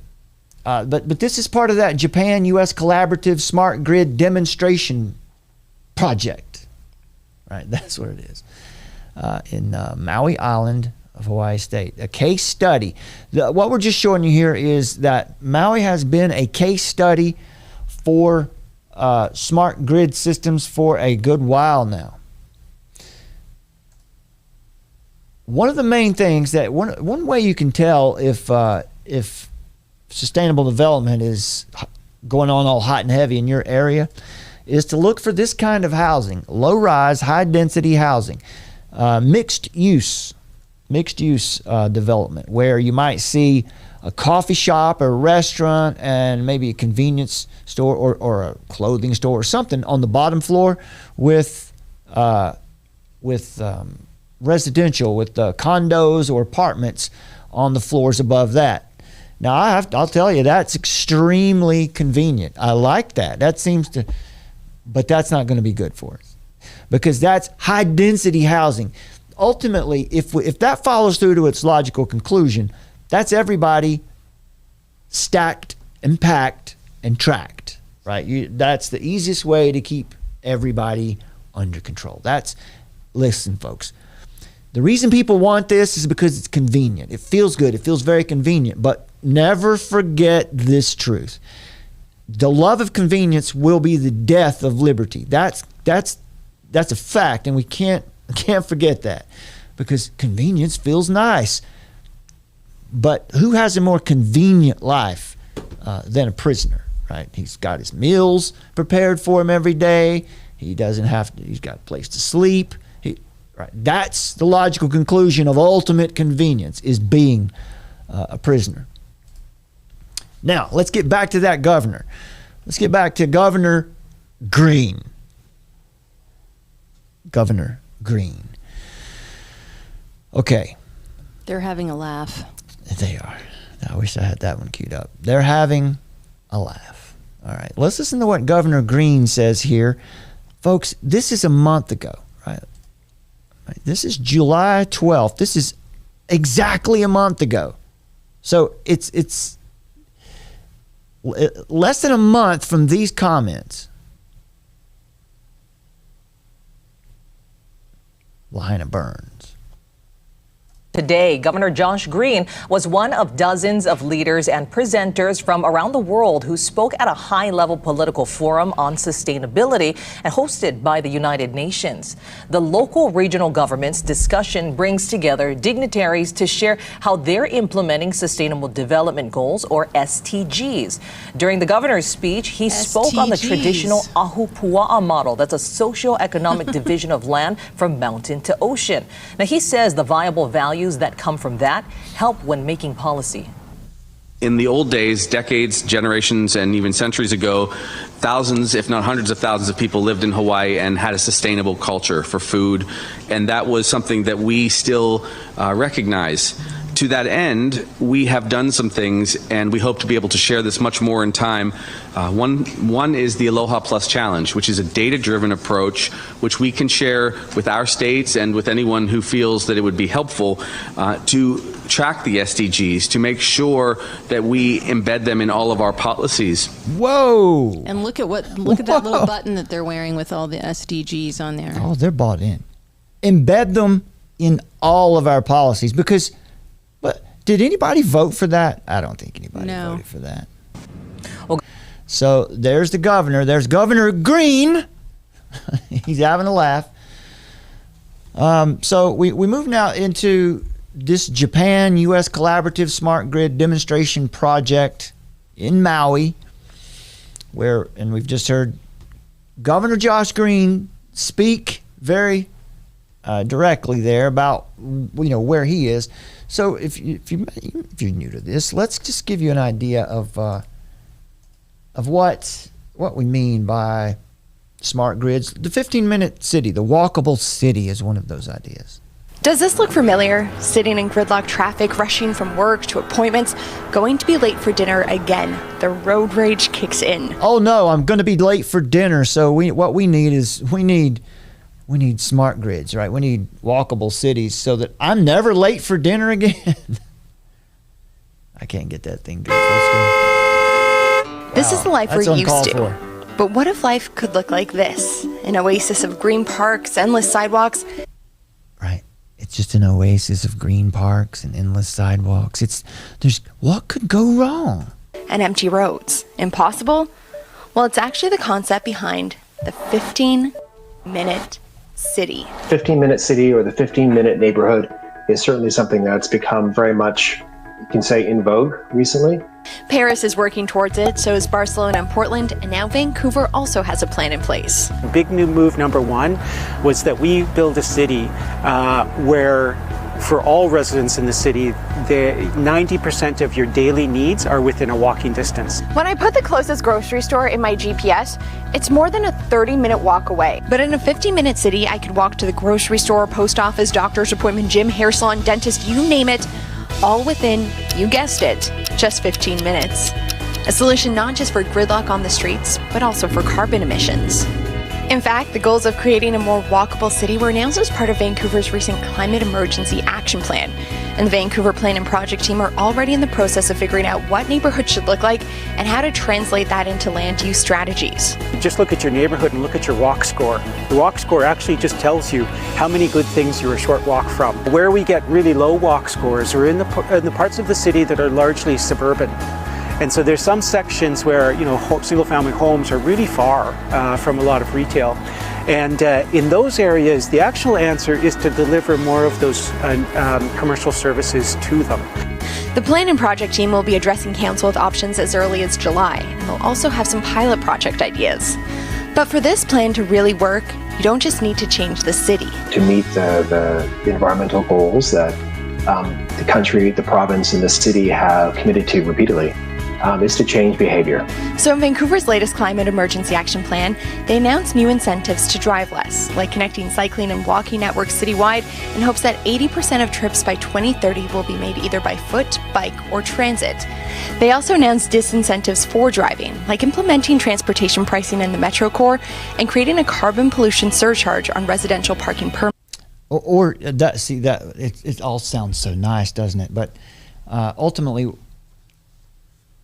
nobody, do you other than the people who are here pitching it to you, do you know anybody around you who's really excited and wants this to happen? No, of course you don't. No real people. That's probably not a nice thing to say. I don't know anybody. Do you know anybody? You know, if you got any friends, maybe a couple. Maybe I got a couple that I don't know about. But just generally, people, if you go out to the store and you say, hey, by the way, let me just ask you a question. Let's do a poll of 100 people out on the street. Let me just say, are you going to be happier when you're not allowed to drive your car, or you have to pay a $5 surcharge just to crank your car up and go to the supermarket or whatever? That's going to be better, right? Because we'll have a 15-minute walkable. That's all better. Nobody really wants it. Nobody voted for it. Let me tell you, folks, if you don't have it, if you want to understand how all this works straight through, this is a book you need to have.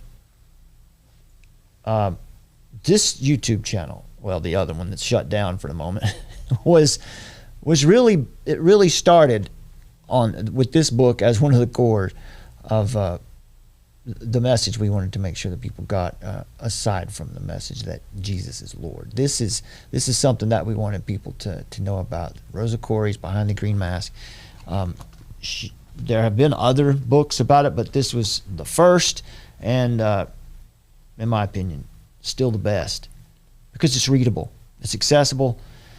Here's an interesting point, if I may. I was looking up if you may, if I may, like Josh Green. Yes, exactly. Governor Green. Yeah. Yes, you may. The top 10 smart cities in the U.S. in 2023, or at least in 2021. So one of those listed on there is San Francisco, and think about how horrible San Francisco is doing right now. But they're touting it as one of the top premier smart cities of the country. Yeah. So yeah, right. If you want your city sidewalks to be sewers, yeah, I guess that's the idea, right? That's what makes a city good today, right? As long as not many people are driving, it doesn't matter if the city blocks are sewers. Well, Rosa Koire in her book here is talking about urban growth boundaries. The term 15-minute city wasn't known then, right? This book came out, when was this? This was a while back. This was copywritten in 2011. Rosa Koire passed away a couple years ago. But 2011, the language that we have today wasn't there. But in the, we have it back here on the shelf, the Agenda 21 documents. It's urban growth boundaries, human habitations. Human habitations and urban growth boundaries. So that rural property becomes more and more restricted. In other words, they want to get you off of the land, out of the country, out of the rural areas, and into the urban areas. Yeah, specifically, like they're saying, the United Nations predicts that 70% of the world's population will be living in cities and urban areas by 2050. And that's what Rosa Koire was saying when she wrote this in 2007, 2008. She wrote it for several years. The push is for people to get off the land and become more dependent, to come into the cities, to get out of the suburbs and into the cities, out of their private homes and into condos, out of their private cars and onto their bikes. Hey, I like riding a bike, but I don't want to have to ride a bike. Right, so you'll see things like bicycle advocacy groups pop up in your town. Oh, it's such a good thing, right? It's about fitness. No, they're strong-arming people, right? Things like this. She goes on. She says here, this. I'll share this with you. This plan, this thing they're talking about here, this thing that Mr. Ng was talking about, it is a whole life plan. It involves the education system, the energy system, the transportation system, the government, of course, the healthcare system, food production, a plan to inventory and control all of the natural resources, means of production, and human beings, of course, in the world. To take away your voice, right? So that the leaders you have are sort of handpicked. Like this Josh Green guy, he's one of those who seems to have been handpicked. This is a new urbanism, they call it, right? And it's got all kinds of grants and funding. It's about three things. It's about economy, ecology, and social equity. Of course, the 3 E's of sustainable development.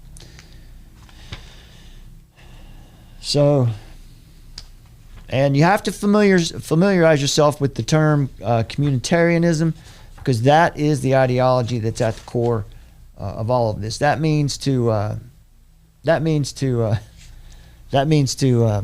sorry about that. I got lost in behind the graphics again. That means communitarianism is to balance your rights with the rights of the community. Right? That's not a bad idea, right? To care about the community and to care about the greater good. But once again, we have to deal with definitions. What do they mean by the common good? It's not the same thing. It's not what you think it means. All right. And so we see who's jumping in to help Maui here today. Of course, Jeff Bezos, giving $100 million to fund the Maui reconstruction. Listen to this. Why can't we pull energy out of thin air? No matter where you go around the world, reducing our impact on the environment and decreasing our dependence on fossil fuels is on everyone's mind. But how do you do it in a way that's going to benefit the most people? That was the question Hitachi asked before initiating the Jump Smart Maui project. This initiative demonstrates how electric vehicles, smart grids, and renewable energy like wind and sun can benefit Maui's residents. And it underlines the positive impact that Hitachi is making on the environment. Positive impact. It's our future. Now, I'm sorry, but don't you think that's manipulative right there? It's our future. It's about the kids, right? It's just for the kids. If you disagree with climate change, then you hate children, right? Remember, pandemic, if you don't get your vaccine, if you don't wear your mask, you want to kill your grandmother. It's this kind of thing, right? This is, again, what is it? Reflexive law. Yes. It's the idea of reflexive law. They're not going to shove this down your throat with the rule of law. They're going to use regulations. They're going to use coercion. Social credit scores. Yes, things like that. Yeah, but with reflexive law, it's the idea of the law is always kind of changing, so it's reflexing, it's adapting, and that's to the algorithm and how they want to steer the ship, essentially, and that you need to be a lifelong learner. This idea of the gamified planet, which you'll hear them talking about these things. So you yourself have to be upgradable. Oh, that's right. That's right. So the Jump Smart Maui Renewable Energy Demonstration Project, they recently did a demonstration, or I wanted to keep looking at you. There we go. It's hot in here, you guys. It's burning up, so we're dying of heat. We can't run some of you know this. But it's not because of global warming or anything. We can't, because we can't run our AC during the show, or you couldn't hear us. It's that loud in here. So hey, if you like to support us and help us somehow get maybe a new air conditioner, or we can't change the air conditioner in this room anyway. Anyway, the Jumpstart Maui Renewable Energy Demonstration Project. This is just to show you that Maui has been the focus for all kinds of programs, demonstrations. They've been focused on this place for a long time. They worked, Hitachi and a few other companies did an electric vehicle technology demonstration experiment over a period of time recently. It was about a 6-year project. Japan's largest public research and development, Japan and Hawaii, yeah. Japan's largest public research and development management organization, New Energy and Industrial Technology Development Organization, that's NEDO, through a U.S.-Japan government agreement, funded the more than $30 million project that launched in June 2011. Partners included Hitachi, Mizuho Corporate Bank, Nissan, Maui Electric Company, Maui Economic Development Board, and the University of Hawaii Maui College, the state, and the county, and others. So everybody. Project attracted 530 resident and business volunteers on the island. Now this reminds me too of when we were talking about depopulation agenda in a show on our incarcerated channel now, about how they pushed those depopulation programs in developing countries. They did it by offering the people incentives, right? Making it seem like a good, fun thing to do, to come to the clinic and get your tubes tied or something, or vasectomy or whatever. Same thing here, right? They bring people in, they give them incentives to take part in these experiments.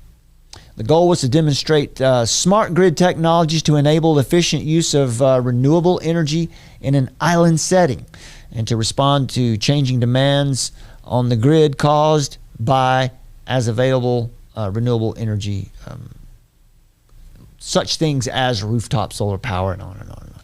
But Maui was selected for the demonstration project because of the many renewable energy projects that are already in place that were impacting grid operations.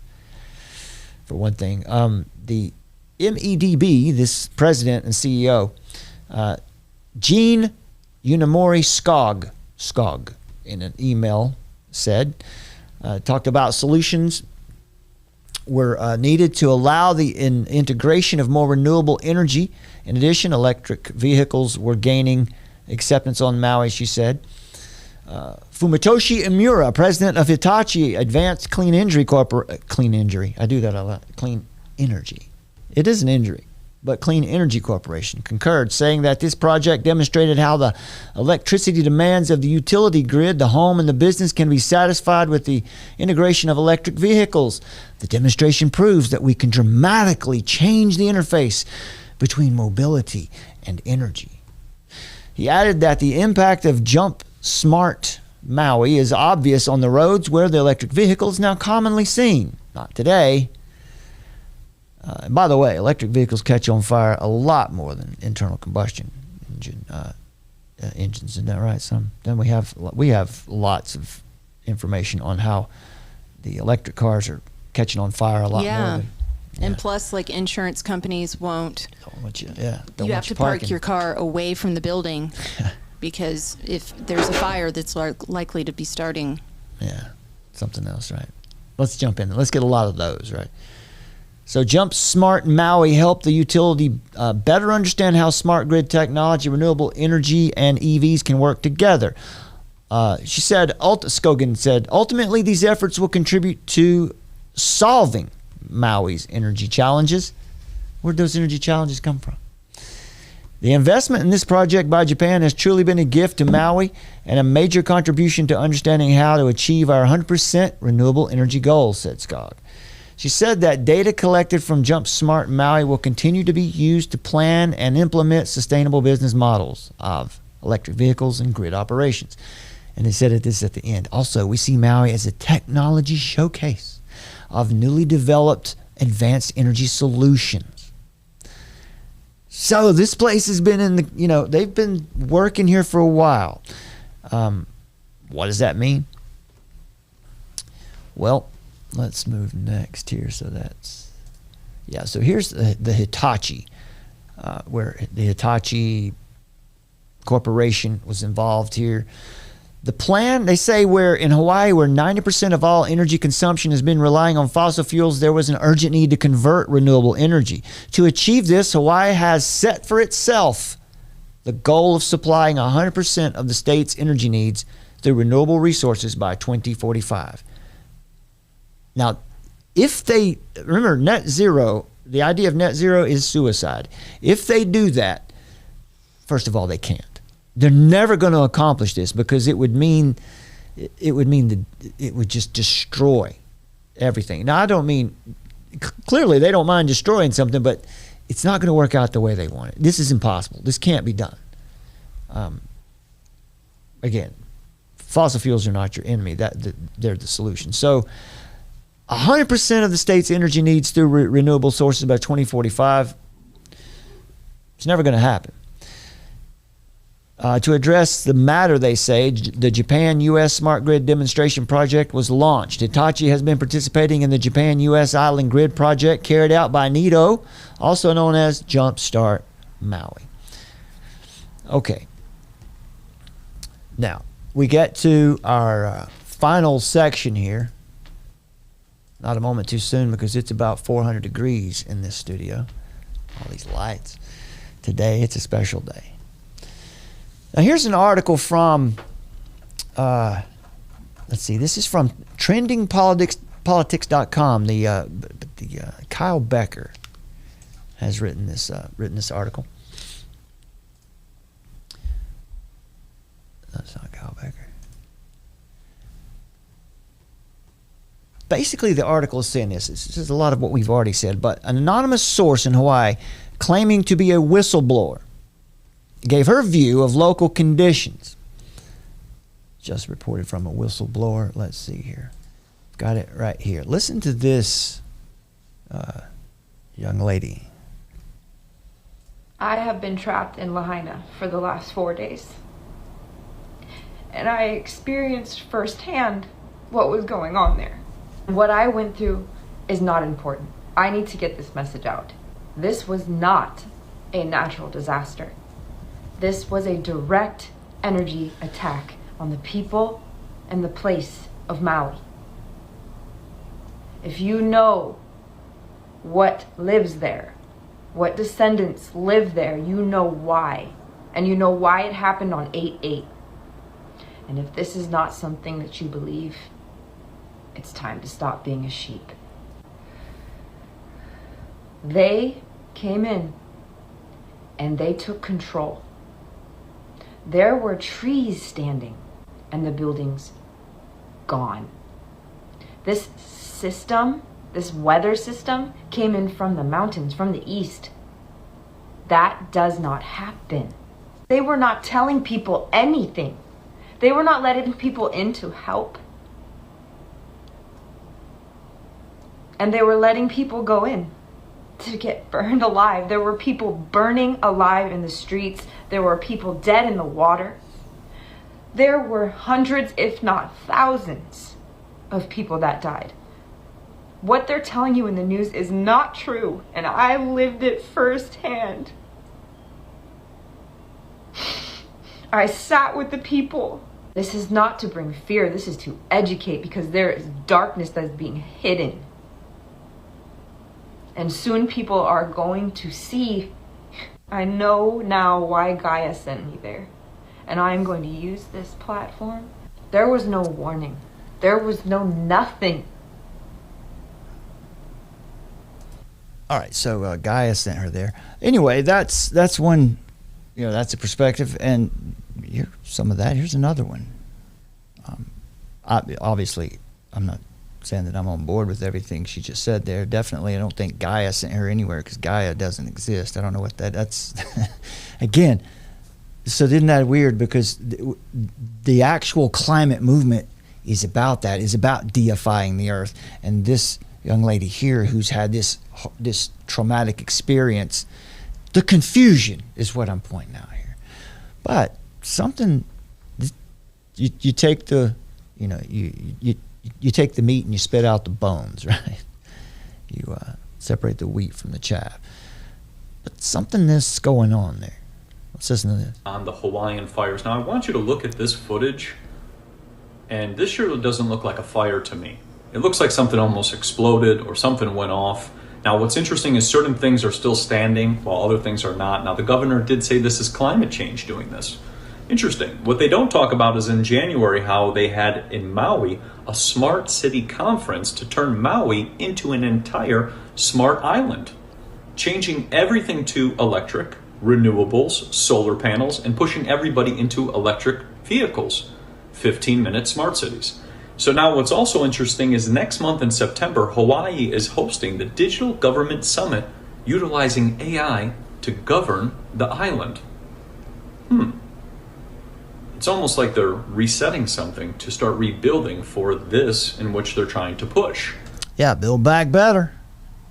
Build back better. Here's another one from The Punisher. The Bastion of Truth, The Punisher. You know, more of the ideas that there's something is not right here. I don't necessarily agree with all the ideas here, but something's not right.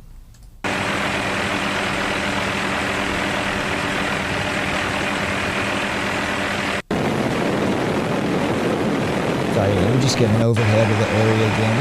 We've seen this already, you know, and you heard the claims. You've heard the claims that there's some kind of a weapon. Could be. It could be. But I'm not as interested in that because I don't know. I can't prove any of that. What we can prove is this kind of thing. There was a whistleblower in Hawaii who says what you're not hearing from a local government. This person says, just got out of a meeting where I was informed by someone in the mayor's office about developments that are being kept from the public. I'm not a conspiracy theorist, and I don't want to make trouble, but here's what I've heard. The amount of fatalities is expected to be more than 500, but less than 1,000, the source continued. Many of the fatalities will be children who were at home because they canceled school.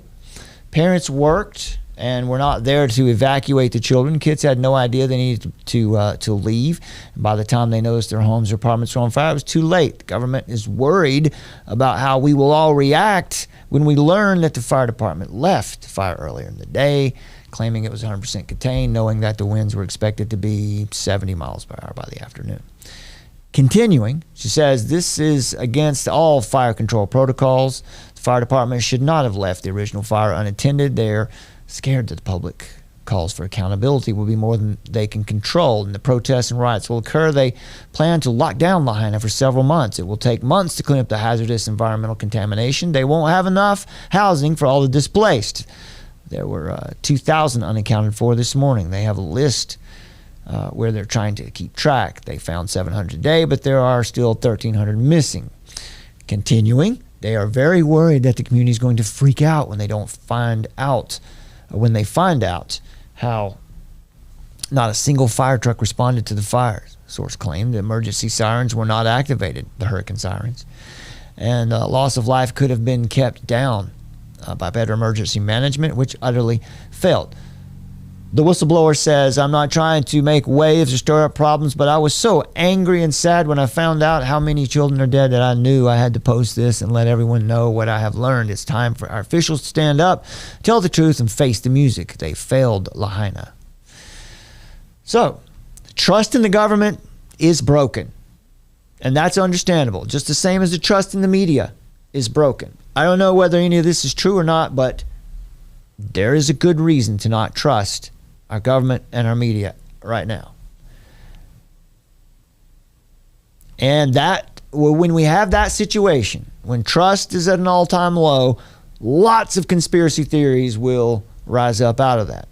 And look, I'm not averse to conspiracy theories. We all should know that by now. But I like to stay focused on the things that we can actually prove, the things that we can show people, actual connections, right? We don't need to go into the mystical land. And so one woman who claimed to be a Hawaii fire survivor said this was not a natural disaster. We saw that clip earlier. There doesn't appear to be a lot of substantive evidence to back up the more elaborate theories. However, there are some unsettling coincidences. So let's go into this part that we can actually work with, right? Things where we don't have to speculate. We can just show you, here's what they did, and here's what happened after that.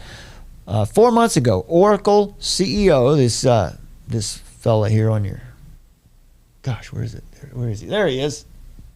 4 months ago, Oracle CEO Larry Ellison acquired nearly 98% of the 141 square mile Hawaiian island of Lanai, buying it from billionaire David Murdoch for an undisclosed sum, rumored to be around $500 million. This seems low. Ellison's holdings on the island include 2 resorts, golf courses, numerous commercial and residential properties, and extensive undeveloped land once used for pineapple cultivation. Lanai is about 40 miles west of Lahaina in western Maui, where the fires took place. The island's 3,000 inhabitants have been uncertain about Ellison's intentions for Lanai. However, in a recent interview on CNBC's Closing Bell with Maria Bartiromo, Ellison disclosed his vision of transforming the island. And here it is.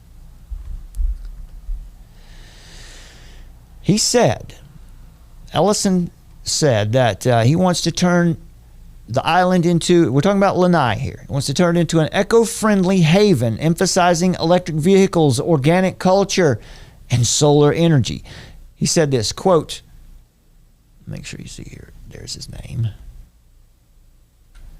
He said, quote, "What we're going to do is turn Lanai into a model for sustainable enterprise." He is one of the world's richest men. All right, he said this on Fox Business Channel the other day. He says, quote, "I own the water utility. I own the electric utility. The electric utility is going to be solar, photovoltaic, and solar thermal, where it can convert seawater into fresh water." However, Ellison's vision goes beyond merely powering the island with solar energy and using solar thermal for desalination to generate fresh water. He also intends to introduce organic farming. We have, of course, organic. How does he define that? It's going to be some kind of sustainable thing, right? He said, quote, "We have drip irrigation where we're going to have organic farms all over the island. Hopefully we're going to export produce, really the best organic produce, to Japan and elsewhere. We're going to support the local people and help them start these businesses. We'll have electric cars, so it's going to be a little, if you will, laboratory for sustainability in the businesses of small scale."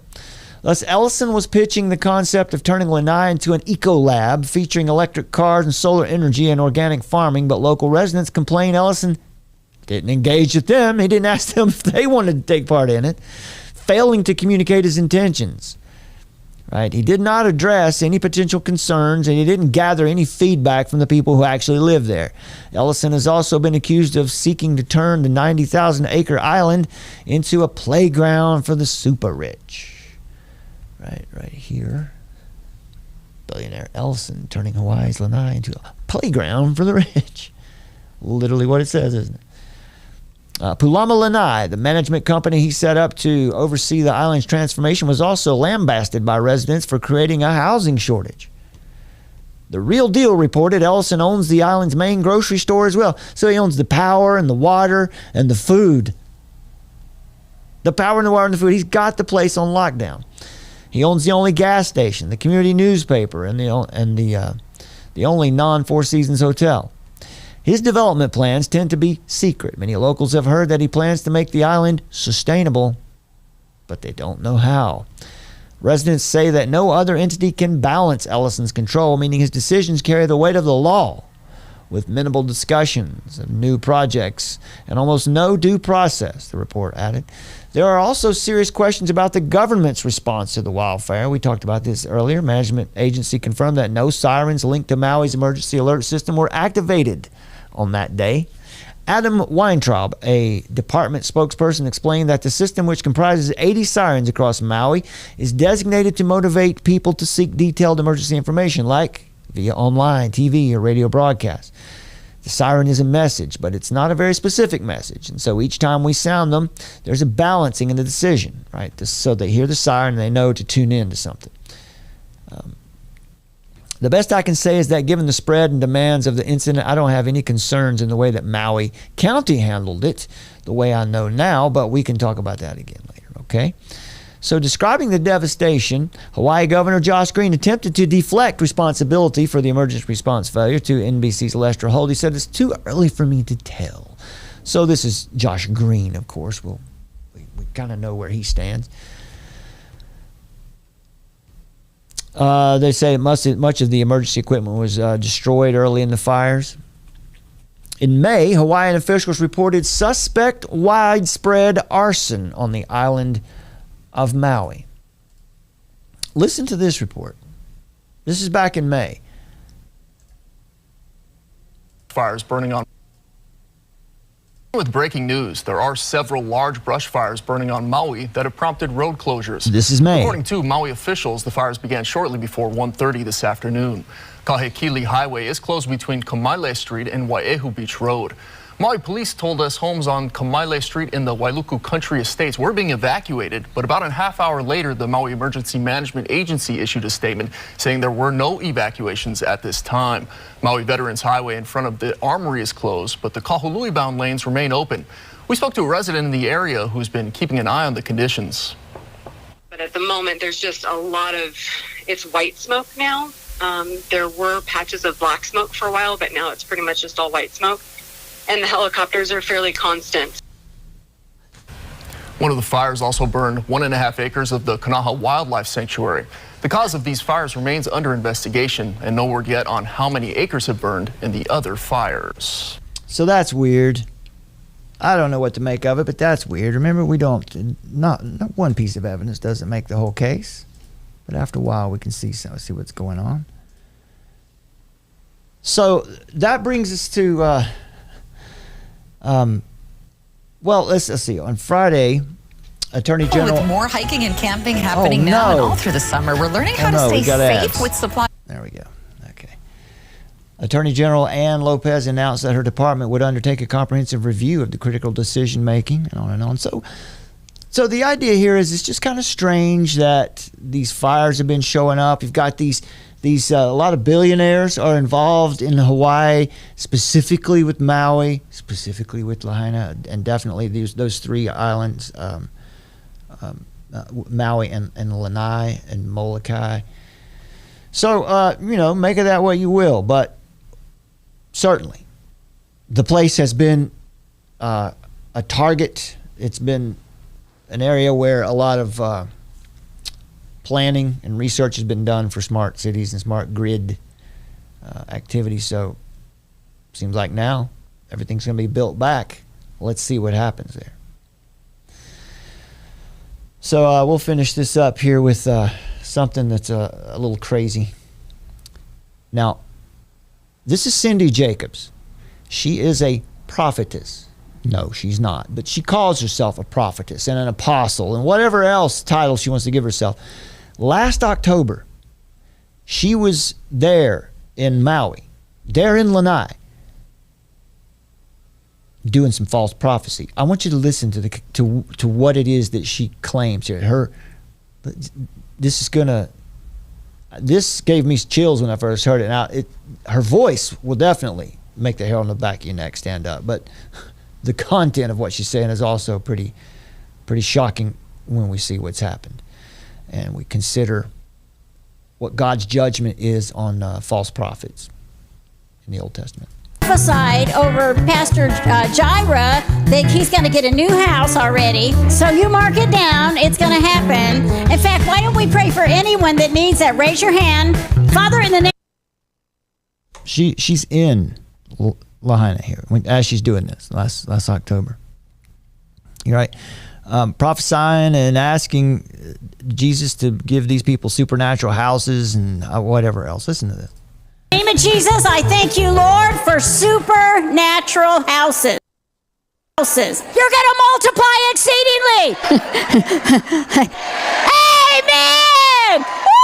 Our church, which was really at the epicenter of everything that took place smack dab in the middle of Lahaina, our church burnt down. Now 96 people are confirmed to have lost their lives. The Lahaina fire is the deadliest wildfire in the United States in more than a century. New information has been hard to come by. Officials did not hold a press conference today. And the Holy Spirit is saying through the prophets worldwide, it's a new season, okay? It's a new season. In October of the year 2022, Cindy Jacobs made one of her many guest appearances at the King's Cathedral on the island of Maui. You know, we have the marvelous privilege today to hear a woman of God who has been a great blessing to Pastor Colleen and myself all these years. God has elevated her ministry all over the world. Crazy town all over the world. Crazy town all over the world. All over the world. This is one of the friends of the house because they're friends of mine. It's just a joy to have Prophetess Cindy Jacobs come and minister the word of the Lord. Would you welcome her, please? Well, good morning. Good morning. Okay, all right. So we've heard most what she said already, but this is really strange, I think. But it is actually part of the word of the Lord that God has given me for kings, and and for you, you're going to be very. This is King's Cathedral Church there in Lanai, right here where everything burned down. I'm not saying anything. I'm just offering it for you, right? We've got this people in here making claims, right? To claim a calling when one doesn't have a calling. To claim a calling and to say it's from the Lord when it's not from the Lord is that's a significant sin. All right, this is false prophets. Let's see here. This is Stephen Kozar, by the way. I have to give him credit for doing this. Stephen Kozar wades through a lot of muck to get these strange apostles and prophets and the silly stuff they say. In fact, why don't we pray for anyone that needs that? Raise your hand. Or stand up, quick. Stand up. Or stand up, quick. Father, in the name of Jesus, I thank you, Lord, for supernatural houses. Almost surreal scenes of devastation in Hawaii, where county officials now say 93 people are dead in the wake of the wildfires that continue to burn. Thousands of buildings burnt to the ground, mostly homes. Father, in the name of Jesus, I thank you, Lord, for supernatural houses. Burnt to the ground, mostly homes. And officials say about 1,000 people have been reported missing. The death toll is expected to climb. Lord, we thank you for testimonies from this one service. And even our own church in Lahaina, it's just been reported, has been burned. That are going to ring around the world. Amid the rush, the only two escape routes out of Lahaina along the coast were backed up. It's feared many of those who died were in their cars. Father, we thank you for the level of faith needed for these houses. Hey, come on, get on the page. Because if you operate in faith, guess what comes? Favor.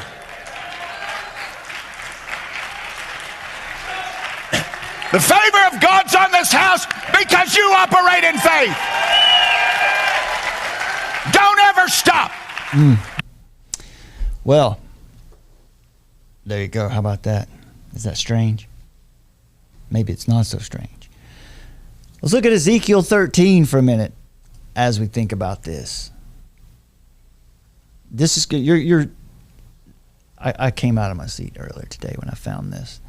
Ezekiel 13. Start with verse 3. Thus says the Lord God, woe to the foolish prophets who follow their own spirit and have seen nothing. Your prophets have been like jackals or foxes among the ruins, O Israel. You have not gone up into the breaches. Specifically, they're talking about these prophets, these lying prophets. They didn't go to war. They didn't do anything. They just lied, always. You haven't been into the breaches or built up a wall for the houses of Israel that it might stand in battle in the day of the Lord. They have seen false visions and lying divinations. They say, declares the Lord, when the Lord has not sent them. And yet they expect him to fulfill their word. Have you not seen a false vision and uttered a lying divination? Wherever you have said, declares the Lord, although I have not spoken. Therefore thus says the Lord God, because you have uttered falsehood and seen lying visions, therefore behold, I am against you, declares the Lord God. My hand will be against the prophets who see false visions and who give lying divinations. They shall not be in the council of my people, nor be enrolled in the register of the house of Israel, nor shall they enter the land of Israel, and you shall know that I am the Lord God. Now listen to this. Precisely because they have misled my people, saying peace when there is no peace, and because when the people build a wall, these prophets smear it with whitewash. So say to those who smear it with whitewash that it shall fall. There will be a deluge of rain, and you, O great hailstones, will fall, and a stormy wind break out. And when the wall falls, will it not be said to you, where is the coating with which you smeared it? Therefore, thus says the Lord God, I will make a stormy wind break out in my wrath, and there shall be a deluge of rain in my anger, and the great hailstones in wrath to make a full end. And I will break down the wall that you have smeared with whitewash and bring it down to the ground, so that its foundation will be laid bare. When it falls, you shall perish in the midst of it, and you shall know that I am the Lord.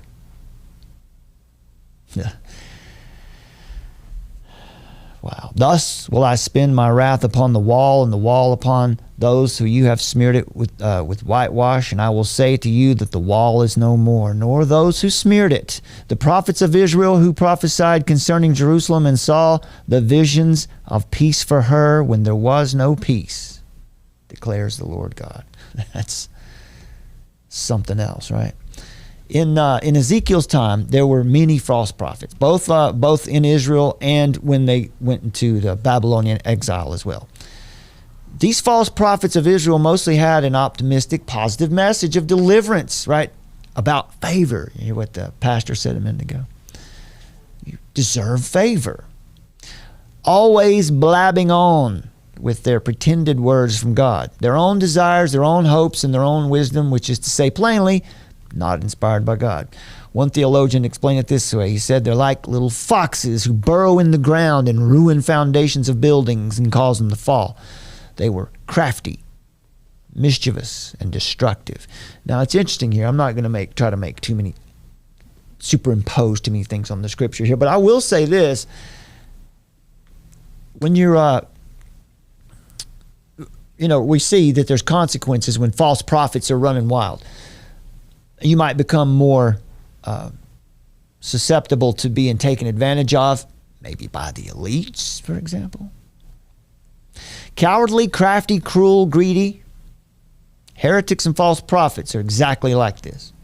Matthew 7:15, beware of false prophets which come to you in sheep's clothing, but inwardly are ravening wolves. Acts 20:29, for I know this, that after my departing shall grievous wolves enter in among you, not sparing the flock. So even some of God's people, some of God's true people will be even destroyed because of this as well. They've seen false visions and lying divinations. They say, declares the Lord, when they haven't heard anything from the Lord. Their message is filled with hope and inspiration, packed with optimism and confidence. Don't despair. God will deliver us and we will win against the Babylonians. And so God's people misled and seduced. They were misled and seduced, just like they were in this church that day, last October, to ignore their sin, to pay no attention to imminent danger, as if there's no need for repentance. Peace when there is no peace. They never spoke of repentance, but guaranteed that the blessings of God were just around the corner. Just around the corner comes God's favor, they were saying that day. They didn't hear anything from God. God's wrath hit that area for sure. Why? That we don't know for sure. This is the essence of false prophecy, though. Posing as if they have a divine message and telling the people what they want to hear. Jeremiah 5:30 and 31 says, a horrible and appalling thing has happened in the land. The prophets prophesy with lying, and my people love it. But what will you do in the end? False prophecy is truly horrible in the eyes of God. False prophets are the worst enemies of God's people. And in the Old Testament, whenever false prophets became well known and very popular, that was the evidence, the final sign of decay in the nation. Bad things followed, in other words. And it's also astonishing and grievous that the people love it to be so. It's astonishing that it's a horrible thing that God's people were perfectly happy to have false prophets and corrupt leaders. The great lesson from God here is that popularity and great followings are not evidence that one is speaking for the Lord or leads in a godly manner. The people are perfectly satisfied with this state of things because they're permitted to continue in their sins without reproof or restraint when they follow the false prophets. And these false prophets unite to deceive and ruin the people. But what will you do in the end? When people follow corrupt leaders where there is no substance, no foundation in truth, and nothing stable to stand on, in the day when disaster comes, then there will be no help. What will you do in the end? Jeremiah 14:14 says the same thing. Then Yahweh said to me, the prophets are prophesying lies in my name. I have neither sent them nor commanded them, nor spoken to them. They are prophesying to you a vision of lies, divination, futility, and the deception of their own hearts. These people should have known that the Lord punishes sin, and they should not have believed in the false prophets.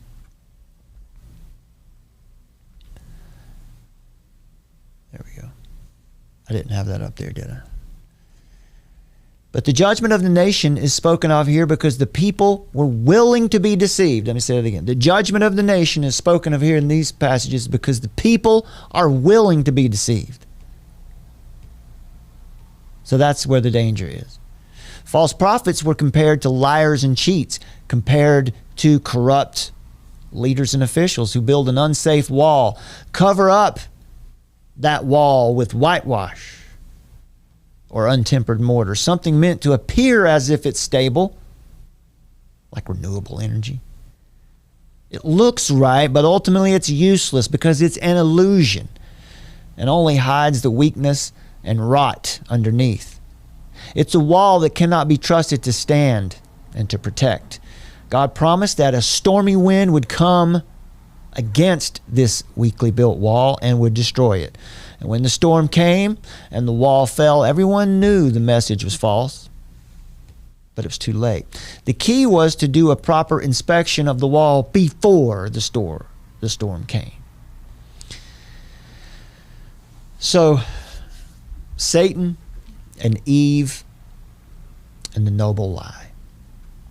I know I've talked about the noble lie an awful lot, but there's a reason for that. That's because it's extremely important to understand as we talk about false prophets around the church and we talk about these corrupt leaders as well. Satan's pitch to Eve in the 3rd chapter of Genesis is the origin of what has come to be called the noble lie, falsehood told by an individual or group in power with the aim of manipulating those under their power into doing what otherwise they would not do, often with the veneer of some noble purpose. Such is the case here on the surface, such is the case with these sustainable development goals and these false prophets. They're the same thing. On the surface, Satan wants Eve to reach her full potential, not to be held back by the artificial constraints of God's nannying. She was made for greater things, right? And it's time for her to start making her own decisions, to take on the world on her own terms and to be everything she can be. Feminism. Right? Satan feeds Eve a false dream and encourages her to follow her dreams. In thinking that when Eve is thinking that she's acting in her own best interest, in fact, she's slavishly doing the bidding of Satan and violating her own best interest. That is the devilish genius of the satanic noble lie. Such is the shape of the noble lie as it is introduced by Plato in Book 3 of the Republic, as you see here on your screen. Plato's lie is called the myth of the metals, and it's told with the intention of maintaining order in the Republic, ensuring that everyone obeys. Like Satan's lie, it is told by the powerful to enforce their will, while at the same time pretending that they are altruistically acting in the interest of their subjects. What the parable of the metals provides, Socrates says, is, quote, one of those necessary falsehoods, one single grand lie which will be believed by everybody, including the rulers, ideally, but failing that, by the rest of the city. The noble lie also runs down to our day. It's the origin of the modern practices of dishonest marketing and political propaganda and climate change nonsense. When the noble lie is working well, social harmony is maintained and the rulers are not troubled by any inconvenient revolutions. Profits are made, sin enters the world. There's only one problem with all of this. It's not true. None of it. Just like Cindy Jacobs' prophecies were false, so is the climate change policies, these sustainable development goals. They're not sustainable because they're not even achievable. They're not intended to be achieved. There's another purpose. The same can be said of Satan's deception of Eve. It's ennobling and empowering. It's an inspiring story that casts a grand vision of human achievement and sets high the bar of human striving, as high as God himself, just like the Babylonites. It is the sort of story that you might long to be true, even if it were not. But it isn't true. And Eve fell for it, and today people are falling for it again. False prophets like Cindy Jacobs, false prophets like Klaus Schwab and Yuval Noah Harari. But the noble lie is not only an exercise in deception, it's an exercise in division. On the one hand, they say it's about unity, but it's not. It can't be. It fractures society because there's no longer a common good.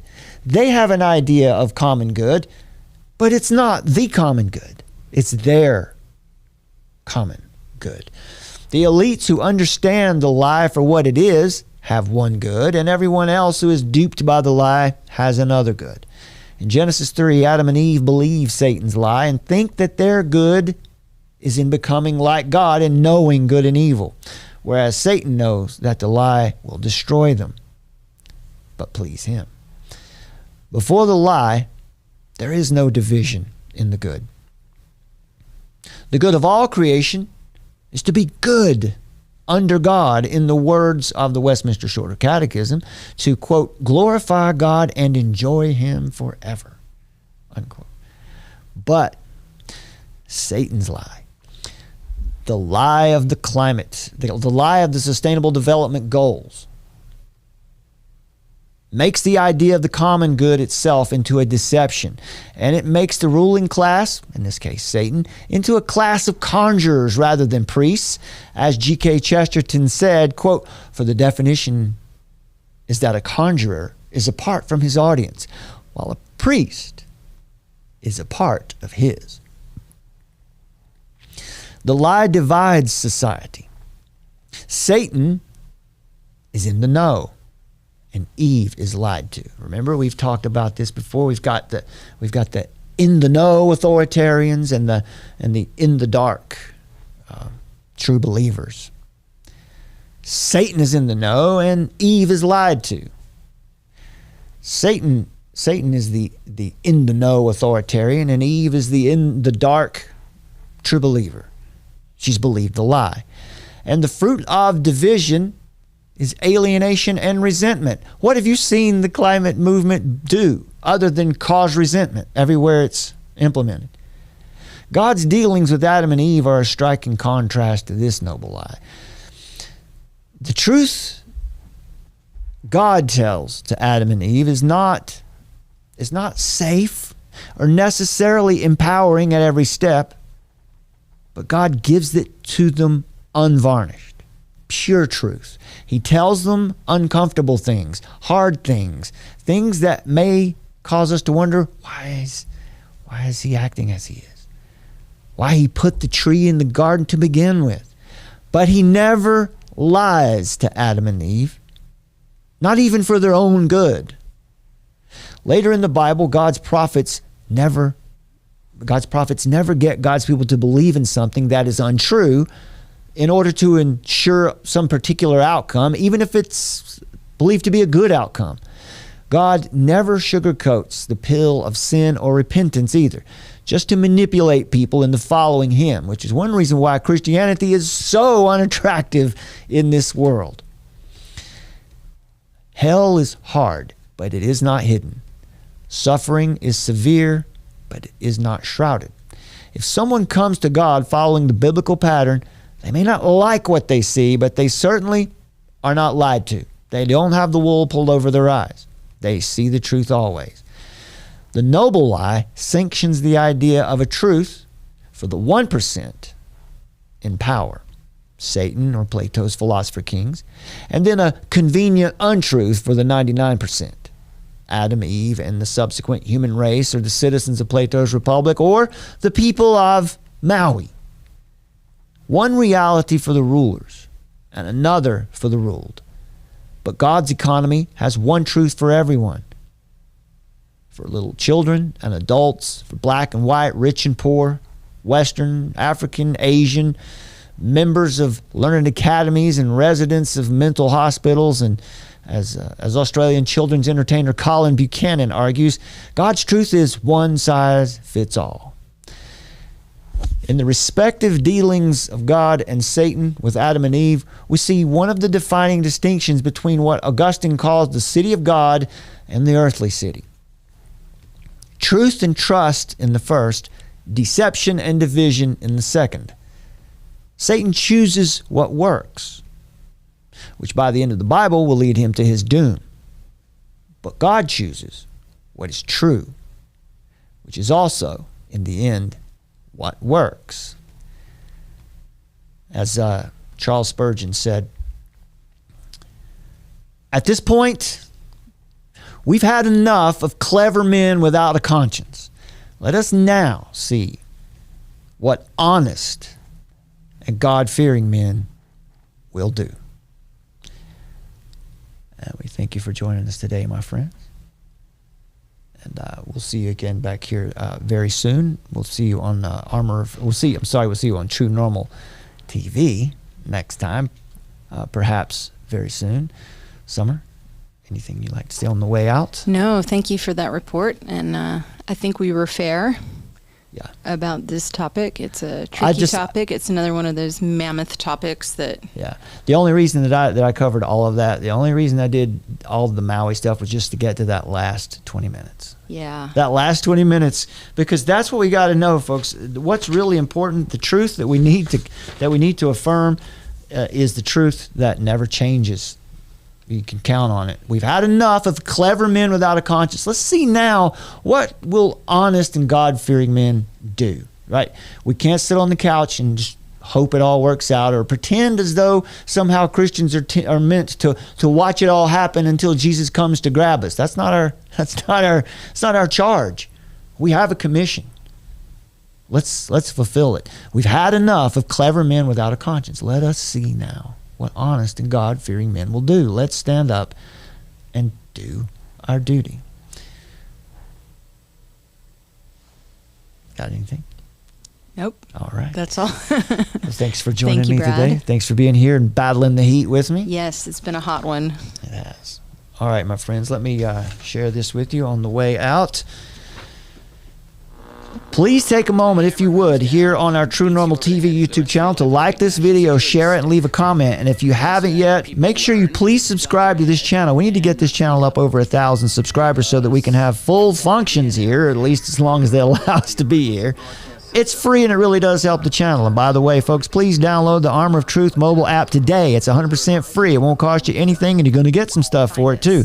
You get live notifications and a direct link whenever and wherever we go live, exclusive content, articles, reports, and resources. The Tracking Dystopia podcast, which will sound a lot like our last two shows, and a regular Bible study podcast. Right now we're in the book of James.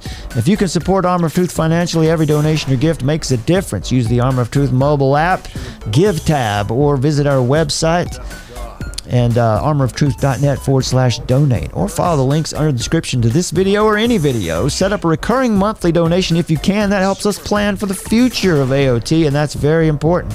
So what are you waiting for? Download the Armor of Truth mobile app now, my friends. That's the only place you're going to find us soon. My name is Brad, and I'm joined by my talented, precious wife, Summer. Together, we're Armor of Truth, and we're seeking a worldview revolution through God's revelation. Faith is resistance. Yes, it is. God bless you, my friends. We'll see you next time. Good night. This is not a test.